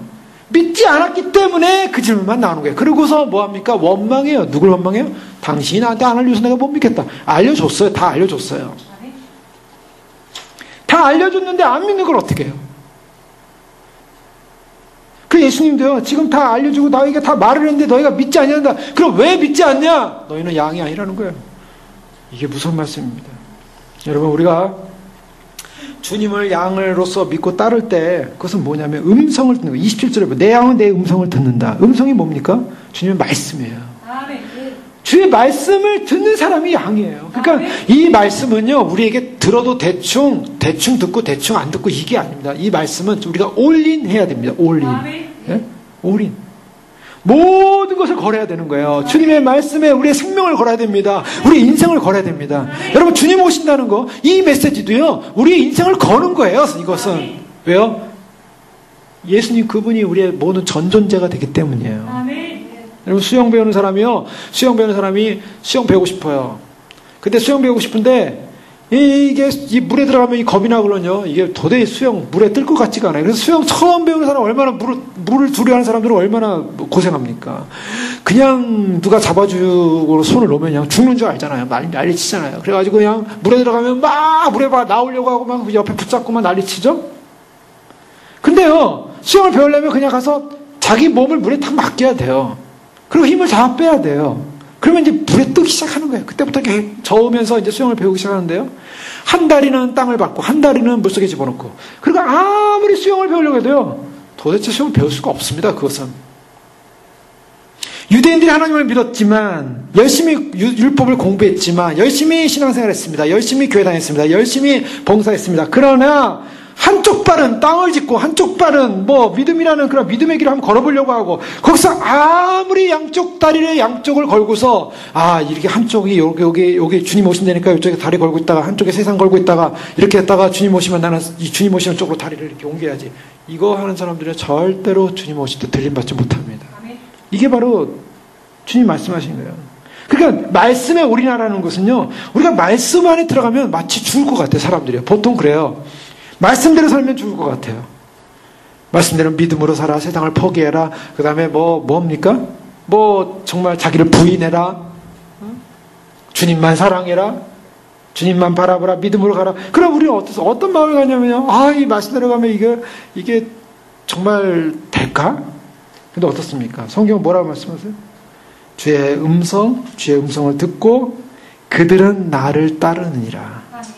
네? 마태보고 오라고 했을 때는 마태가 다 내려놓고 갔어요.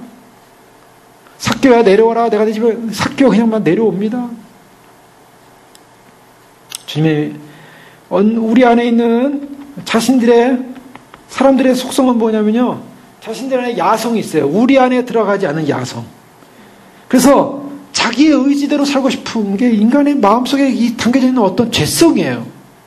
주의 말씀대로 가려고 하는 것은 뭔가 좀 이렇게 불안하게 느껴지고, 뭔가 여기는 이 길로 가다가는 뭔가 정말 내가 이 세상에서 이렇게 정말 안정되지 못하고 보호받지 못하고 마치 실패할 것 같고 이런 마음이 들어요. 그런 마음이 드는 것은 성경하고 다른 마음이에요. 성경은 여호와를 의뢰하는 자가 보호를 받다 그랬어요.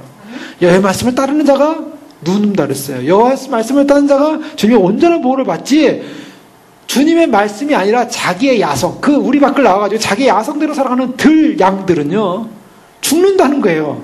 그런데 우리는 자꾸 야성 갖고 살고 싶어 하는 거예요. 이게 인생이에요. 인간의 그런 속성이에요.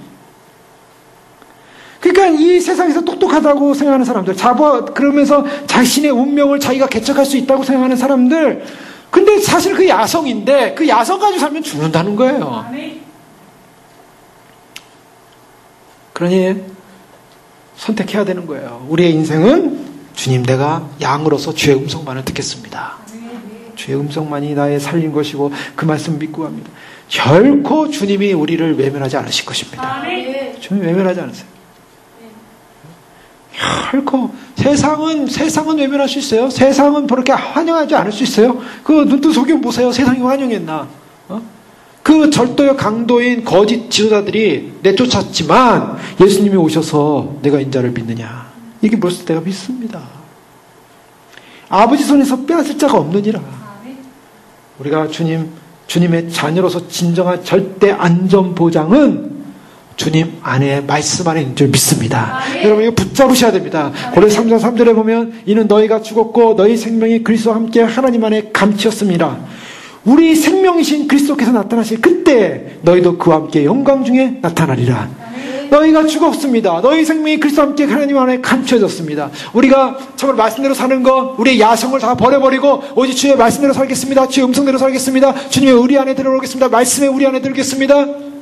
주님이 나의 신랑이시고 오실 주님이시고 참으로 주님을 생명으로 보고 참으로 주님이 생명이심을 알고 주님이 나를 위하여 십자가에 못 박혀 돌아가신 나를 위하여 목숨을 버리시는 목자이심을 내가 믿고 그 주님이 나를 데리러 오신다는 사실을 믿습니다 하고 그 주님을 사모하며 기다릴 때 주님이 생명이신 그리스도께서 나타나실 때 너희도 그와 함께 영광 중에 나타나리라. 아멘. 여기에 성도의 견인이 있는 거예요. 이럴 때 성도의 견인이 있는 거예요. 아멘. 그래서 로마서 8장 38절 이하에 내가 확신하노니 사망이나 생명이나 천사들이나 권세자들이나 현재이나 장래이나 능력이나 높음이나 깊음이나 다른 아무 피조물이라도 우리를 우리 주 그리스도 예수 안에 있는 하나님의 사랑에서 끊을 수 없으리라. 아멘. 이 말씀이요 우리가 정말 너무 좋아하는 말씀인데요. 근데 단어 하나하나 보세요. 이 사실이요 확신한데 어떤 이 단어들이 정말 이게 보통 단어들이 아니에요. 사망이나 생명과 사망, 삶과 죽음 이런 게 온다 할지라도 이게 믿음이거든요. 생명이나 천사들이나 권세들이나 현재이나 장래이나 높음 깊음 다른 아무 피조물이라도 우리를 그리스도 우리 주 그리스도 예수 안에 하나님의 사랑에서 끊을 수 없느니라. 성도의 견인은요 바로 아버지와 하나디신 예수 그리스도 우리의 목자이신 예수님이 나를 위하여 돌아가시고 또 그분 안에 우리가 참 그분의 죽으심으로 생명을 얻는 그 생명 안에 머물고 있다는 이 사건, 이 사실, 말씀을 따른다는 이 사실, 목자는 주인의 양을 돌보고요. 또 그 양떼는 주님을 향하여 그 마음을 열고 주님을 따르고 그 목자를 따르고, 그래서 그 둘이 연합이 될 때 이 선한 일, 이 귀한 일, 생명의 일, 32절에 예수께서 대답하시되 내가 아버지로 말미암아 여러 가지 선한 일로 너에게 보였거늘. 선한 일, 생명을 살리는 일이었어요. 그 중에 어떤 일로 나를 돌로 치려 하느냐. 저희들이 그러한 목적으로 오신 예수님을 바라볼 때 예수님을 섬기는 것이 아니라 돌로 치려 하는 이런 불순종한 악한 행위들. 내가 성경에 보면요, 예수님께서 어렸을 적에도 참 죽음을 위협을 많이 경험했던 것 같아요. 시편 88편 15절에 보면요, 내가 소시부터 곤란을 당하여 죽게 되었사오니 주의 두렵게 하심을 당할 때 황망하였나이다. 예수님이요, 지금 이 돌로 쳐서 죽임당하려고 하는 게요, 이게 몇 번인지 알 수가 없어요. 근데요, 어렸을 때 소시부터 곤란을 당했대요. 죽게 되었사오니. 예수님은요, 태어나셔가지고 그냥 계속 자라는 과정에서도 죽음의 위험을 많이 겪으시면서 살아셨고, 공생의 기한 때도 죽음의 위험을 겪으시면서 살고, 마지막 순간, 이 이스라엘 백성들에게 마지막 우리 안에 들어올 기회를 주는데도, 마지막 우리 안에 기회를 줌에도 불구하고 그들이 의심하고 믿지 않고, 결국 그 원인을 그리스도에게 돌리고, 너 때문에 우리가 못 믿는다, 의심이 온다 하면서 원망하는 그들. 36절, 하물며 아버지께서 거룩하게 하사 세상에 보내신 자가 나는 하나님의 아들이라 하는 것을 너 하는 것으로 너희가 어찌 신성모독이라 하느냐. 하나님이 자신을 거룩하게 하셨다는 것, 그리고 보내셨다는 것. 그래서 그 보내신 주님이 이 땅에 세상 죄를 지은 어린 양으로서 이 땅에 오셨습니다. 그리고 요한복음 1장 11절에 자기 땅에 오매 자기 백성이 영접지 아니하였다. 완전히 요한복음 1장하고 숨이 싼 거 아니에요. 10장은 처음과 마지막이 같아요. 영접지 않고 돌로 치려하고 죽으러 어린 양의 속죄양으로 오신 예수님, 이제 목자로서 내가 목숨을 버린다는 것. 그들에게 온갖 기회를 다 줬지만 결국 그들은 죽이려 했습니다. 그래서 39절 말씀 보면 그들이 다시 예수를 잡고자 했으나 그 손에서 벗어나 나가시니라 라고 하시면서 40절 보십시오. 다시 요단강 저편 요한이 처음으로 세례 베풀던 곳에 가사 거기 거하시니. 이게 수미상감이라는 거예요. 요한복음 1장에 세례 요한이 등장하면서 세상 죄를 지고 가는 하나님의 어린 양이로다 라고 하면서 요한이 예수님에 대해서 증거하고 증언하여 외쳤습니다. 그리고 사람들이 나는 그리스도가 아니다 한데 바로 나에게 뒤에 올 분이 있는데 나는 그 뒤에 오시는 그 사람의 신발끈을 풀기도 감당치 못하겠노라 하고 요한복음 1장 28절에 이 일은 요한이 세례 베풀던 곳 요단강 건너편 베다니에서 일어난 일이니라. 요한복음 1장 28절에 요한이 세례 베풀던 요단강 건너편 베다니. 자, 10장 40절 다시 요단강 저편 요한이 처음으로 세례 베풀던 곳 요단강 어디요? 건너편 베다니에서 일어난 일이에요. 베다니로 예수님이 가셨어요. 무슨 말입니까? 우리가 천국 가는 걸 뭐라고 얘기합니까? 요단강 건너가리. 주님은 이제 이 세상을 떠나십니다. 요단강 저편에서 주님은 오셨어요. 그래서 요한이 세례 베푸는 곳에 세례를 받으시고 이 세상 안으로 들어오셨어요. 유대 율법 안으로 들어오셨어요. 그리고 3년간의 공생의 사역을 통해서 그들에게 구원의 기회를 주셨어요. 그리고 3년의 시간이 끝날 즈음 주님은 모든 그의 나타낼 수 있는 자기의 증거, 제가 정말 이 땅에 메시아로서 목자로서 생명을 주게 오신 메시아상. 그들은요, 메시아가 오면은 정치적인 구원, 경제적인 구원, 해방, 속바로부터 해방, 뭐 이걸 기대했어요. 그거 아니었어요. 예수님은 다윗의 왕을 잇는 그런 문자적인 왕으로 온 것이 아니라 진정한 영적인 왕으로 오셔서 그들의 목숨을 버리는 메시아상. 이 목숨을 버리는 메시아, 이 고난받는 메시아, 이들을 이해를 못하는 거였어요. 그러나 예수님은 그걸 다 보여주셨어요. 그리고 진짜 성경에 말한 대로 그 목자가 오셔서 목숨을 버리는 이 사건을 드러냈는데 그들은 끝까지 믿지 못했어요. 그리고 끝까지 그리스도든 말하라고 의심하면서 계속 질문했어요. 3년 내내 질문했어요. 그들은 3년 내내 돌을 치려 했어요. 3년 내내 반항했어요. 3년 내내 속은 속대로 다 썩이던 그들, 예수님이 그들을 떠나셨습니다. 이제 요단강 건너갔어요. 요단강 건너가서 이제 주님이 정리하십니다. 바로 그것이 무엇입니까? 이제 이것이 바로 주님 자신이 이제 요단강 건너가 하나님께로 돌아갈, 자신의 목숨을 주 앞에 들여서 이제 떠날 바로 공생의 마지막 유대인들 앞에서 한 사역의 끝이었어요. 이 끝으로 말미암아 예수님에게 끝까지 저항하고 돌로 치려 했고 그렇게 의심했던 그들은 결국 빛을 보지 못했습니다. 내가 심판한다고 말했어요. 심판했는데 결국 그들은 심판을 받았어요. 내가 심판하러 이 세상에 왔으니 보지 못하는 자들은 보게 하고 보는 자들은 소경이 되게 하려 함이라. 주님이 저희들에게, 우리에게 이 땅에 다시 우리를 구하러 오실 것입니다. 참으로 나를 위하여 십자가에 돌아가신 예수 그리스도, 바로 우리가 그분, 우리의 사랑하시는 그분, 그의 말씀 안에 머물고 그 말씀의 진리 안에 우리의 인생 전체를 걸고, 그래서 우리가 그의 양이 되어 말씀을 믿고 따를 때, 그러나 때로는 사람들로부터 박해, 모든 죽음, 적신, 그 다음에 권세자들, 현재일이나 장래일이나 그 어떤 것들이 우리를 누른다 할지라도 우리를 하나님의 사랑에서 끊을 수 없는 하나님의 양인 줄 믿습니다. 그러나 양으로서 우리를 주님 붙잡고 계시고 함께 하시고 끝까지 우리를 살리시겠다고 약속하십니다. 우리를 빼앗을 자 없다고 말씀하십니다. 그 양으로서 우리는 주님 오심을 믿고 기다립니다. 그러나 그것을 믿지 못하는 백성들은, 결국 끝까지 의심했던 백성들은, 그들은 내 양이 아니게 나 믿지 않는다, 심판을 받게 되는 것입니다. 우리는 그 시점에 와 있습니다. 주님이 오시는 시간이 이제 임박하고 있습니다. 이제 우리를 위하여 2000년 전에 바로 그 구속을 위해서 십자가에 못 박히기 위하여 이제 주님 수전절에 참으로 봉헌의 개념으로 자신을 성별하신 하나님 앞에서 성별된 존재로서 봉헌의 개념으로 주 앞에 들어갔던 주님, 주 앞에 자신을 드리는 주님, 이제 그 이스라엘은 겨울이 찾아왔고, 그러나 주님을 믿는 양들에게는 생명을 얻는 놀라운 구원의 역사가 임하는 줄 믿습니다. 이제 오시는 주님 앞에 우리가 생명을 얻을 때 이 땅은 겨울이 올 것입니다. 바로 그것이 심판의 양면성입니다. 구원받을 양들은 주님이 붙잡으시고 빼앗을 자가 없느니라. 주님 오시는 날 들림받아 주 앞에 나서는 주의 양들, 하나님의 양들, 하나님의 신부들 되어 그날에 주의 음성을 듣고 아무개야 이리로 올라오라. 바로 그 음성 듣고 주 앞에 나서는 저 여러분 되시길 주의 이름으로 축원합니다. 기도하겠습니다. 이 시간 기도할 때 그렇습니다. 험한 세상, 참 세상은 예수님에 대해서 그렇게 싫어하고 시끄럽고 혼란스럽고 반항하고 그리고 대항하고 돌을 들어 치료하고 의심하고 질문하고 따지고, 그러나 그들은 믿지 않았습니다. 처음부터 안 믿었고 마지막까지 믿지 않았습니다.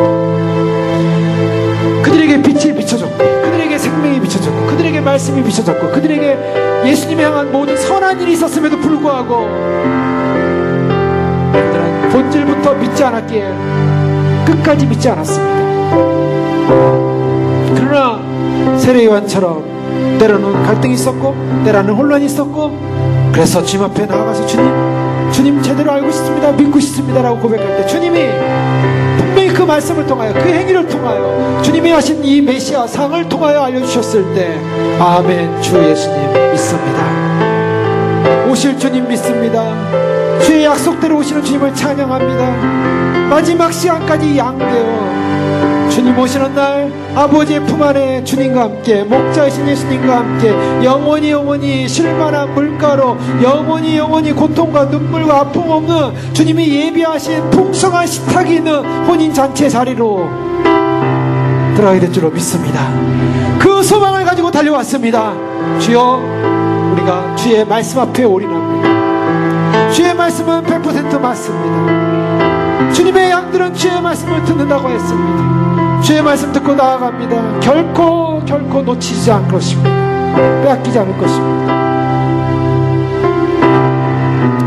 오시옵소서. 주님 소망합니다. 이제 오실 시간이 임박하고 있습니다. 너무나 임박하고 있습니다. 한국교회는 배도 현상이 일어나고 전 세계적으로 배도가 일어나고, 참으로 교회에 많은 사람들이 자신 스스로가 양들이라고 생각하지만 그러나 목자의 음성을 듣지 못하고 목자에게 계속 목자 때문에, 예수님 때문에 내가 못 믿는 거 아니냐고, 나에게 얘기하지 않았기 때문에 못 믿는 거 아니냐고 주님이 알려주시고 보여주시고 말씀하시고 성경을 통해 다 계시하셨건만 하나님 때문이라고 나의 불신은, 원망하는 모든 자들은 양들이 아니라고 주님 말씀하고 있습니다. 오 주님 믿습니다. 말씀대로 믿고 말씀대로 순종하고 말씀대로 기다립니다. 오시옵소서. 주님, 이 믿음의 싸움 끝에서 주님을 뵙게 하여 주시옵소서. 주여 부르기도 하겠습니다. 주여, 주여, 주여. 아버지 하나님 믿습니다. 오실 주님, 생명의 주님, 아버지 하나님 참으로 주님 결코 변하지 않으시는 주님, 소망의 주님, 이제 오셔서 우리를 구원하실 영광의 주님을 믿습니다. 아버지 하나님 참으로 오실 주님을 믿습니다. 주여 오셔서 우리를 구원하소서. 생명의 주님 오셔서 구원하소서. 아버지 하나님 참으로 어려운 때, 아버지 하나님 참으로 주님 사망의 때, 아버지 하나님 참으로 주님 앞에서 참으로 깨어 준비하며 아버지 하나님 참으로 양으로서 그날을 예배하기 원합니다. 양으로서 그날의 주님을 맞이하기 원합니다. 양으로서 그날에 서기를 원합니다. 주여 아버지 사용해 주시옵소서. 아버지 하나님 모든 핍박과 기인과 아버지 하나님 참으로 모든 아버지 하나님 땅 가운데서 우리를 누르는 모든 세상의 아버지 하나님 모든 악한 것들이 아버지 하나님 참으로 주님 예수 그리스도 안에 있는 사랑에서 끊으라고 공격하나 주여 그러나 우리는 참으로 끊어질 수 없음을 알고 있습니다. 아버지 하나님 모든 환경과 조건도 주님을 오심을 예배하고 준비하는 것을 아버지 하나님 참으로 막을 수가 없습니다. 주여 참으로 주님을 사용하소서. 우리를 위해서도 미션들의 시간이 다가올 때 봉헌의 시간이 다가오고 있습니다. 주여 구별된 자의 봉헌의 시간이 다가오고 있습니다. 구별된 자의 거룩한 자의 구원의 시간이 다가오고 있습니다. 주여 그 봉헌되는 시간에 주여 참으로 주님은 2000년 전에 우리를 하여 그렇게 아버지 하나님 자신을 봉헌하셨고 이제 아버지 하나님 그 믿음을 따라 순종하는 백성들을 향하여서 주님께서 아버지 하나님 우리를 마지막 부르시는 봉헌의 시간 주님 앞에 온전히 거룩한 자로 봉헌하여 드리기를 원합니다. 주여 참으로 주님 이제 이스라엘은 아버지 하나님 요단강 건너편으로 넘어가신 예수님의 모습을 보면서 이제는 저들은 기회를 잃어버렸습니다. 주여 참으로 주님 저들은 기회를 잃어버렸습니다. 이제는 지연이 다가오고 있습니다. 이제는 참으로 주님 빼앗길 수 없는 시간이 다가오고 있습니다. 아버지 하나님 참으로 주님 사람들은 아버지 하나님이면 자신이 세상에서 자신의 아버지 하나님의 야성을 가지고 아버지 하나님 참으로 주님 제가 세상에서 살 수 있다고 자기를 의지할 수 있다고 자기의 운명을 개척할 수 있다고 생각하지만 어느 누구도 운명을 개척할 수 없음을 알고 있습니다. 어느 누구도 아버지 하나님 참으로 주님 아버지 하나님 참으로 들량이 되어서 이리와 늑대에게 잡아먹히며 아버지 사단 원수마귀에게 잡아먹히는 양들일 수밖에 없는데 아버지 하나님 우리 안에 들어와 영원한 우리 안에 들어와 생명 안에 들어와 주님 안에서 영원히 구원받는 생명 되어지게 축복하여 주옵소서. 영원히 구원받는 생명 되어지게 하여 주시옵소서. 우리를 구원하신 하나님을 찬양합니다. 주여 찬양합니다. 주여 찬양합니다. 주여 참으로 주님께서 우리를 부르실 때 우리는 주님의 음성을 들었습니다. 주님의 음성을 들었습니다. 주님의 음성을 분별합니다. 아버지 하나님 세상의 소리가 아니라 주님의 소리임을 찬양합니다. 세상의 소리와 다른 주님의 구원의 음성을 찬양합니다. 세상의 소리와 다른 주님의 영광의 소리를 찬양합니다. 세상의 소리와 다른 주님의 영광의 음성을 듣고 주님을 기다립니다. 주님 감사합니다. 할렐루야 할렐루야 스마라 할렐루야 스마라 이마시라 스마라 여호와 능력의 아버지 스마라 할렐루야 스마라 할렐루야 이르스마라 여호와 스마라 여라스이라스라 할렐루야 스마라 이스마라 여라스라 여호와 능력의 아버지 스마라 여라스라 이마시라 여라스라 여라스라 아버지 여라스라 여라스마라 스마라 이마시라 찬양합니다. 할렐루야 스마라 이마신 주님 찬양합니다. 할렐루야 할렐루야 할렐루야 아버지 하나님 아버지 스마라 스마라 여라스라 수전들이 이뤘을 때 주님은 이제 구별된 자신을 하나님께 봉헌하는 시간이 다가왔습니다. 이제 그 봉헌의 시간이 지나면 이스라엘은 겨울이 올 것입니다. 그 겨울로 인해서 그들은 암흑 가운데 그들은 심판 가운데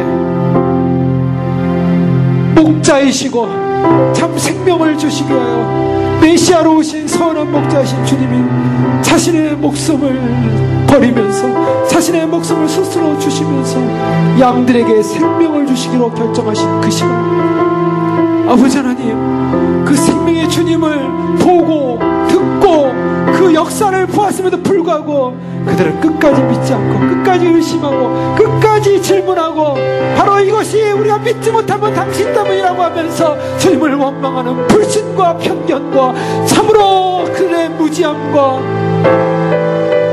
무신론과 그들의 사악함을 봅니다. 주님, 이제 주님 오시는 시간 주님이 알려주시고 보여주시고 참으로 주님께서 깨닫게 해주시고 참으로 그래서 그날을 예배라고 하는 그 음성을 들었을 때 양들은 그 음성을 분별했습니다. 세상의 소리가 아니라 세상의 아름다운 달콤한 우리를 속이는 소리가 아니라 영원한 영생을 얻는 생명의 소리를 우리에게 주신 주님을 들었고 믿었습니다. 그리고 그 주의 음성에 따랐습니다. 따르는 백성들 주님의 울타리 안에 주님께서 감싸 안으셔서 아버지 하나님 만물보다 크신 아버지의 양들 바로 아버지와 나는 하나이니라 바로 예수님의 양들 바로 그 양들을 주님께서 끝까지 보호하신 줄 믿습니다. 세상이 우리를 넘어뜨리려 하고 아버지 하나님 참으로 사망이나 생명이나 어떤 권세자들이나 형제나 장례인이나 높음이나 기쁨이나 다른 어떤 피조물이 우리를 그리스도의 사랑 안에서 끊으려고 공격한다 할지라도 끊을 수 없음을 주님이 약속하시니 감사합니다. 주님 오시는 날까지 우리를 보호하여 주시고 인도하신 약속을 주셔서 찬양합니다.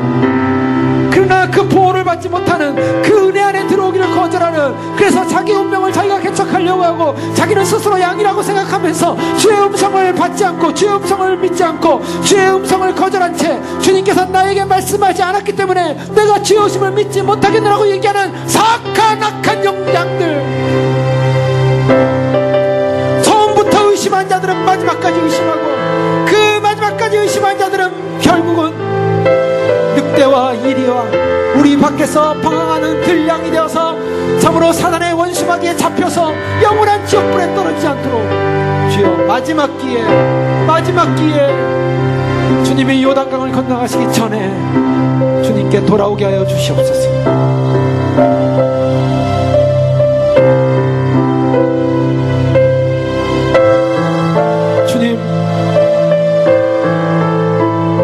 참으로 우리에게 남은 시간 오직 주의 말씀만을 듣고 주의 음성만을 듣고 주님 말씀 앞에 올인하여 주님 결코 손해보지 않고 결코 파산하지 않는 영원한 주의 나라 영광의 나라의 보증과 기업을 약속받았사오니 그 보증받은 기업을 약속받은 소망을 향하여 주님 오시는 날 들림받아 주의 백성들과 거룩한 의의 백성들과 신부의 영들과 모든 만민의 백성들이 구속받은 백성들이 모여서 주님과 함께 찬양하며 경배하는 그 혼인잔치의 영광을 누릴 수 있도록 주께서 담대함과 용기와 확신과 믿음으로 승리케 하여 주시옵소서. 이제 남은 시간 달려갑니다. 축복하여 주시옵소서. 그런 믿음의 백성들이 함께 모여 주의 영광의 날을 맞이하게 하여 축복하여 주시옵소서. 할렐루야. 양으로 부르셔서 감사합니다. 그 양이 되어 주님을 따르기를 소망하며 끝까지 달려갈 수 있도록 믿음의 믿음을 더하여 주시옵소서. 예수 그리스도 이름으로 감사하며 기도합니다. 아멘.